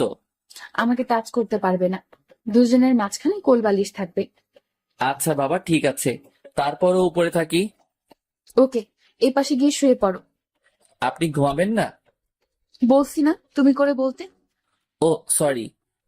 তুমি ঘুমাও, আমি পরে ঘুমাবো। কি আর করার, মাঝখানে একটা কোলবালিশ দিয়ে ঘুমিয়ে গেলাম। আমি আবার সবসময় কোলবালিশ জড়িয়ে ধরে ঘুমাই। রাতের বেলা মনে হচ্ছে কোলবালিশ নাড়াচাড়া করছে, কিন্তু কোলবালিশ এত নরম কিভাবে হয়? আস্তে করে তাকিয়ে দেখি কোলবালিশ নিচে পড়ে আছে, আর অবন্তী আমাকে জড়িয়ে ধরে ঘুমিয়ে আছে। এই জন্যই তো বলি কোলবালিশ এত নরম কেন। এটা যে আসল কোলবালিশ। যাই হোক, আমিও কোলবালিশ জড়িয়ে ধরে ঘুমিয়ে গেলাম। সকালে ঘুম থেকে উঠলাম কারো মিষ্টি হাসি দেখে। বাহ, ভেজা চুল দেখে আবারও ক্রাশ খেলাম। উঠে ফ্রেশ হয়ে নিলাম, তারপর নাস্তা করে আবার রুমে এসে অফিসের জন্য রেডি হয়ে নিলাম। অবন্তী রুমে আসলো। আই, তুমি কি এখন চলে যাবে? হুম। আচ্ছা, সাবধানে যেও, আর যাওয়ার পর আমাকে একটা কল দিও। ওকে? ওকে। ওইটা কি দেখেন তো? কোনটা? এই কথা বলে আমি যেদিকে ইশারা করেছি অবন্তী সেদিকে তাকালো, আর আমি এই সুযোগে ওর গালে একটা ভালোবাসার স্পর্শ এঁকে দিলাম। অবন্তী লজ্জায় লাল হয়ে গেল। এটা কি করলে? কোনটা? এই যে এক্ষুনি দিলাম। আমার বউকে আমি দিয়েছি, আপনার সমস্যা কোথায়? অবন্তী হাসতে শুরু করলো। এই রাতে আসবো? জি না মশাই, আপনি আর এই বাসায় আসবেন না। এবার বিয়ের জন্য প্রিপারেশন নেন। নতুন বউ সেজে আপনার বাসায় যাব, তখন পেট ভরে আদর করিয়েন। এর আগে যাতে আপনার চেহারাও না দেখি। আমাকে ছাড়া থাকতে পারবে? না পারার কি আছে? আই, তুমি বকবক না করে অফিসে যাও, দেরি হয়ে যাচ্ছে। আর হ্যাঁ, আমি আব্বু আম্মুকে আবার বলে দিব। ওকে। অবন্তীর কাছ থেকে বিদায় নিয়ে বেরিয়ে গেলাম। আজকে অন্যরকম ভালো লাগা কাজ করতেছে। তারপর অফিসে চলে গেলাম। সারাদিন অফিসে কাজ করলাম। এর মধ্যে বেশ কয়েকবার অবন্তীর সাথে কথা হলো। বিকেল বেলা আইমানকে কল দিয়ে আসতে বললাম। ওর সাথে দেখা করে কিছুক্ষণ আড্ডা দিলাম। অবন্তীর কথাগুলো বলতে লাগলাম। যাক বাবা, বেঁচে গেলাম। জানিস পারবেশ, আমি কত টেনশনে ছিলাম। আরে আমিও তো অনেক টেনশনে ছিলাম যে অবন্তী আব্বু আম্মুকে ছাড়া কিছু বোঝে না, সে কি করে আব্বু আম্মুকে ছাড়া থাকবে। সেটাই। যাই হোক, সবকিছু মিটমাট হয়ে গেছে। না রে, আরো বড় একটা প্যারায় ফেলেছে আমাকে। আবার কি? আমাদের বিয়ের তো কোনো অনুষ্ঠান হয়নি, আবার অনেকে জানেও না। তাই অবন্তী চাইছে বড় করে অনুষ্ঠান করে ওরে আবার নতুন করে বউ সাজিয়ে নিয়ে যেতে। ভালো তো, তোরও তো ইচ্ছা ছিল ভালোভাবে বিয়েটা করা। ইচ্ছা তো ছিল, কিন্তু এখন টাকা কোথায় পাবো? অনেক টাকার দরকার। টাকা তো লাগবেই, টাকা ছাড়া কিছুই হবে না। আগামী 1 বছর টাকা জমাতে হবে যদি অনুষ্ঠান করতে চাই। আরে না, এটা পসিবল হবে না। তুই কি এই 1 বছর অবন্তী ওর বাবার বাসায় রেখে দিবি? এটা কিছুতেই হয় না। সেটাই তো ভাবছি। পারবেশ, আমার মাথায় একটা বুদ্ধি এসেছে। কি? তুই তোর অফিস থেকে লোন নে, তাহলে তোর বেতন থেকে প্রতি মাসে একটা করে পার্সেন্টেজ ওরা রেখে দিবে। এতে করে তোর খুব উপকার হবে আর খুব বেশি প্রেশার পড়বে না। জয়েন করেছি অল্প কিছুদিন হলো, এখন কি লোন দিবে? পুরাতন চাকরিজীবী ছাড়া লোন দেয় না। আরে বেটা, তুই লিমার সাথে কথা বল, দেখ না কিছু একটা হয় কিনা। দেখি। এরপর আর কিছু কথাবার্তা বলে বাসায় চলে আসলাম। রুমে গিয়ে ফ্রেশ হয়ে সোফায় রুমে গেলাম। আব্বু বসে বসে টিভি দেখতেছে, আমি গিয়ে বাবার পাশে বসলাম। কিরে, কি অবস্থা? চাকরি কেমন চলছে? এই তো ভালোই। আমার মেয়ে কেমন আছে? ভালো। তোমাদের সাথে কথা হয়নি? সব সময় হয়। তুই নাকি মহা ধুমধামে বিয়ে করতে চাস? এগুলো কি বলো? ঠিকই তো বললাম। তোর নাকি সেই ছোটবেলা থেকে স্বপ্ন মহা ধুমধাম করে বিয়ে করবি, এখন আবার সেই ইচ্ছাটা জেগে উঠেছে। তোর এখানে বসবই না। আমি উঠে চলে গেলাম। বাবা বসে বসে হাসছে। আমি আম্মুর কাছে গেলাম। আম্মু রান্না করতেছে। আরে ধুর, আব্বু শুধু উল্টাপাল্টা কথা বলে। ধুর, আমি রুমে গেলাম। রুমে এসে বসে রইলাম। চারপাশে যেন অবন্তীর স্মৃতিগুলো ছড়িয়ে আছে। আমি অবন্তীকে কল দিলাম। কি করেন? একজনের কথা ভাবতেছিলাম আর উনিই কল দিল। আমিও খুব মিস করছি। প্লিজ চলে আসো, অনুষ্ঠান পরে করব। জি না সাহেব, সেটা হচ্ছে না। আমার উপর বেশি প্রেশার হয়ে যাচ্ছে না? আমার বরের উপর প্রেসার পড়বে, এতে আপনার সমস্যা কোথায়? সত্যি মিস করছি। আমিও পড়ছি। ওকে, রাখি। কল কেটে দিলাম। অবন্তীর কথা ভাবতেছি এমন সময় আম্মু রুমে আসলো, ডেকে নিয়ে গেল খাওয়ার জন্য। আমি, আব্বু আর আম্মু একসাথে খাচ্ছি। এমন সময় আব্বু বলল। জানিস পারবেশ, আমি ওনার দিকে তাকালাম। আমাদের মানে তোর আম্মু আর আমারও অনেক ইচ্ছা ছিল আমাদের ছোট ছেলের বিয়েটা অনেক সুন্দর হবে, সবাই অনেক আনন্দ করবে। কিন্তু দেখ কেমন বাবা হলাম, আমি সেই ইচ্ছাটাও পূরণ করতে পারলাম না। আব্বু, এগুলো কি বলো? টাকা হলে সব করা যাবে, এতে টেনশন করার দরকার নেই। আব্বুর মন খারাপ দেখে আমি উঠে চলে গেলাম। রাতের বেলা আব্বু আম্মু ঘুমিয়ে গেছে। আমি উঠে বের হয়ে গেলাম। ভাইয়ার কাছে যাব। কয়েকদিন ভাইয়ার কাছে যেতে পারিনি, আমার ভাইটা মন খারাপ করবে। বাইরে চাঁদের আলো ছিল। আমি হেঁটে হেঁটে ভাইয়ার কবরের কাছে গেলাম। কবরের মাথা বরাবর গিয়ে বসলাম। ভাইয়ার কবরের পাশে কয়েকটা গাঁদা ফুল গাছ লাগিয়েছিলাম, সেগুলোতে ফুল ফুটেছে। দেখে মনে হচ্ছে ভাইয়া হাসতেছে। ভাইয়া, কেমন আছিস? তুই হয়তো ভাবছিস আমি তোকে ভুলে গেছি। না রে ভাই, আমি তোকে ভুলিনি। সময় পাইনি তোর কাছে আসার। তোর কর্তব্যগুলো আমি অক্ষরে অক্ষরে পালন করার চেষ্টা করতেছি, কিন্তু তোর মতো পারছি না। তবুও চেষ্টা করতেছি। ভাইয়া, যেখানে যাই না কেন তোর অভাবটা আমি অনুভব করি। তোর স্মৃতিগুলো আমাকে ঘুমাতে দেয় না। ঘুমাতে গেলে তোর সাথে ঘুমানোর কথা মনে পড়ে। খেতে গেলে তোর সাথে ভাগাভাগি করে খাওয়ার কথা মনে পড়ে। খেলা দেখতে গেলে তোর দলের বিরোধিতা করার কথাগুলো মনে পড়ে। আজ সব আছে, ভালো একটা চাকরিও পেয়েছি।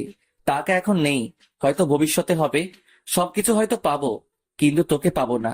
ভাই, আমি জানি তুই আমার উপর অভিমান করে আছিস। ভাই, বিশ্বাস কর, 1 সেকেন্ডের জন্য আমি তোকে ভুলিনি। তোর অবন্তীকে আমি সর্বোচ্চ চেষ্টা করেছি ভালো রাখার, পড়ালেখা করানোর। আমি সফল হয়েছি। জানিস ভাইয়া, প্রতি রাতেই আমি মায়ের কান্নার আওয়াজ শুনতে পাই, কিন্তু আমি মাকে সান্ত্বনা দেই না। তুই আবার এটা ভাবিস না আমি স্বার্থপর। আমি আম্মুকে সান্ত্বনা দেই না এই জন্য যে আম্মুকে সান্ত্বনা দেওয়ার মতো ভাষা আমার নেই। অবন্তী এখনো তোকে অনেক ভালোবাসে। আমাকে মেনে নিলেও অবন্তীর মনে তুই যে জায়গাটা করে নিয়েছিস, সেটাতে তুই সারা জীবন থাকবি। ভাই, আজকে সব আছে, শুধু তুই নেই। আর একবারের জন্য আমাদের মাঝে ফিরে আয়, দেখে যা ওদের আমি ঠিক মতো রাখতে পারছি কিনা। আর একবার এসে আমার সাথে ঝগড়া করে যা। এবার আর তোর সাথে মারামারি করব না। তুই শুধু একবার আয়। চোখ দুটো ঝাপসা হয়ে গেছে, আর কোনো কথাই আসছে না আমার মুখ দিয়ে। আরো কিছুক্ষণ ওখানে বসে কবর জিয়ারত করে বাসায় চলে আসলাম। পরের দিন ঘুম থেকে উঠে ফ্রেশ হয়ে নাস্তা করে অফিসে চলে গেলাম। 11টার দিকে লিমা আসলো। দুলাভাই, পারভেজ নাকি এইটা? মনে হয়।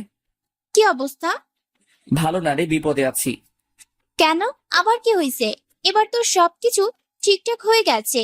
অবন্তী আমাকে সবকিছু বলেছে। তুই তো হারামি, কিছুই বলবি না। এখন বল, আবার কি হয়েছে? সবকিছু বললাম। ওরে অনেক টাকা লাগবে। লোনও তো দিবে না, কারণ নতুন জয়েন করেছি।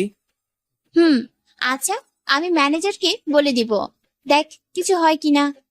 থ্যাঙ্কস দোস্ত। একটা শর্ত আছে। কিসের শর্ত? আচ্ছা বল শুনি। যদি টাকা দেয় তাহলে তোদের বাসর ঘরটা আমি সাজাবো। আমার অনেক দিনের শখ, কিন্তু কেউ আমাকে সাজাতে দেয় না। আচ্ছা ঠিক আছে, তুই আগে ম্যানেজারকে বলে দেখ। ওকে। লিমা আমার ডেস্ক থেকে চলে গেল। আমি অবন্তীকে কল দিলাম, কল দিয়ে কথাটা বললাম। এ কথা বলে মোবাইলটা রেখে দিল। লিমা কিছুক্ষণ পর ম্যানেজারের রুম থেকে বের হলো। এই পারভেজ, বলো। আমি ম্যানেজারকে বলে দিয়েছি, দেখ উনি কি বলে। আচ্ছা ঠিক আছে। ম্যানেজার হয়তো তোকে ডাকবে। যদি জিজ্ঞেস করে টাকা কেন দরকার, তাহলে বলবি যে বাসার কাজ চলতেছে। ওকে। আরো একটা গুড নিউজ আছে। কি? আজকে সানি আসবে। আমি ওরে নিয়ে আসার জন্য যাচ্ছি। সানিকে? তোর দুলাভাই, আমার হবু বর। বাহ, বিয়ের আগে এত প্রেম! বিয়ের পর কি করবি? তুই আর অবন্তী যেটা করবি আমরাও সেটা করব। আমাকে একটু বলিস তোরা কি কি করস? মায়ের খাবি ফাজিল। আচ্ছা, আমি গেলাম। ওকে, আল্লাহ হাফেজ। লিমা চলে গেল। আমি বসে বসে কাজ করতে লাগলাম। দুপুর শেষ হয়ে বিকেল হয়ে গেল, কিন্তু ম্যানেজারের কোনো খবিশ নাই। আমি ভাবতেছি টাকা হয়তো দিবে না। ছুটি হওয়ার প্রায় 20 মিনিট আগে পিয়ন আসলো আমার কাছে। স্যার আপনাকে ডাকছে। কে? ম্যানেজার স্যার, এখন গিয়ে দেখা করেন। আচ্ছা ঠিক আছে, আপনি যান, আমি আসছি। এক বুক আশা নিয়ে ম্যানেজারের রুমে গেলাম। স্যার আসবো? মিস্টার পারভেজ, আসুন ভিতরে আসুন। Thank you sir. বসুন। আমি বসলাম। আপনার নাকি টাকার খুব প্রয়োজন? জি স্যার। কত?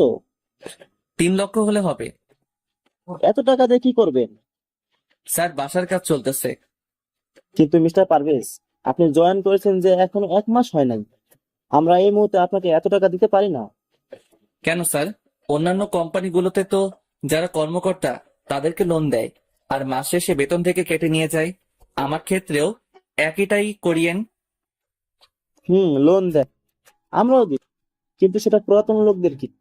আপনি যে এই অফিসে সারা জীবন কাজ করবেন তার কোনো গ্যারান্টি আছে? সেটা না হয় ঠিক আছে, কিন্তু আমি তো আর এই মুহূর্তে চলে যাচ্ছি না। আর আমার সব কাগজপত্র আপনাদের কাছে। আপনারা ওগুলো না দিলে তো আমি অন্য কোথাও চাকরি করতে পারবো না। আমি যদি এই অফিস থেকে চলেও যাই, তাহলে আপনাদের টাকা শোধ করে তারপরেই যাব। সেটা না হয় বুঝুন, কিন্তু এতগুলো টাকার জন্য আপনাকে কিছু ডকুমেন্ট জমা দিতে হবে। কি? আপনার বাড়ি কাগজপত্র। যদি কোনো কারণে আপনি টাকা না দিয়ে চলে যান, আমরা আপনার বাড়ি দখল করব। আচ্ছা ঠিক আছে, দিব।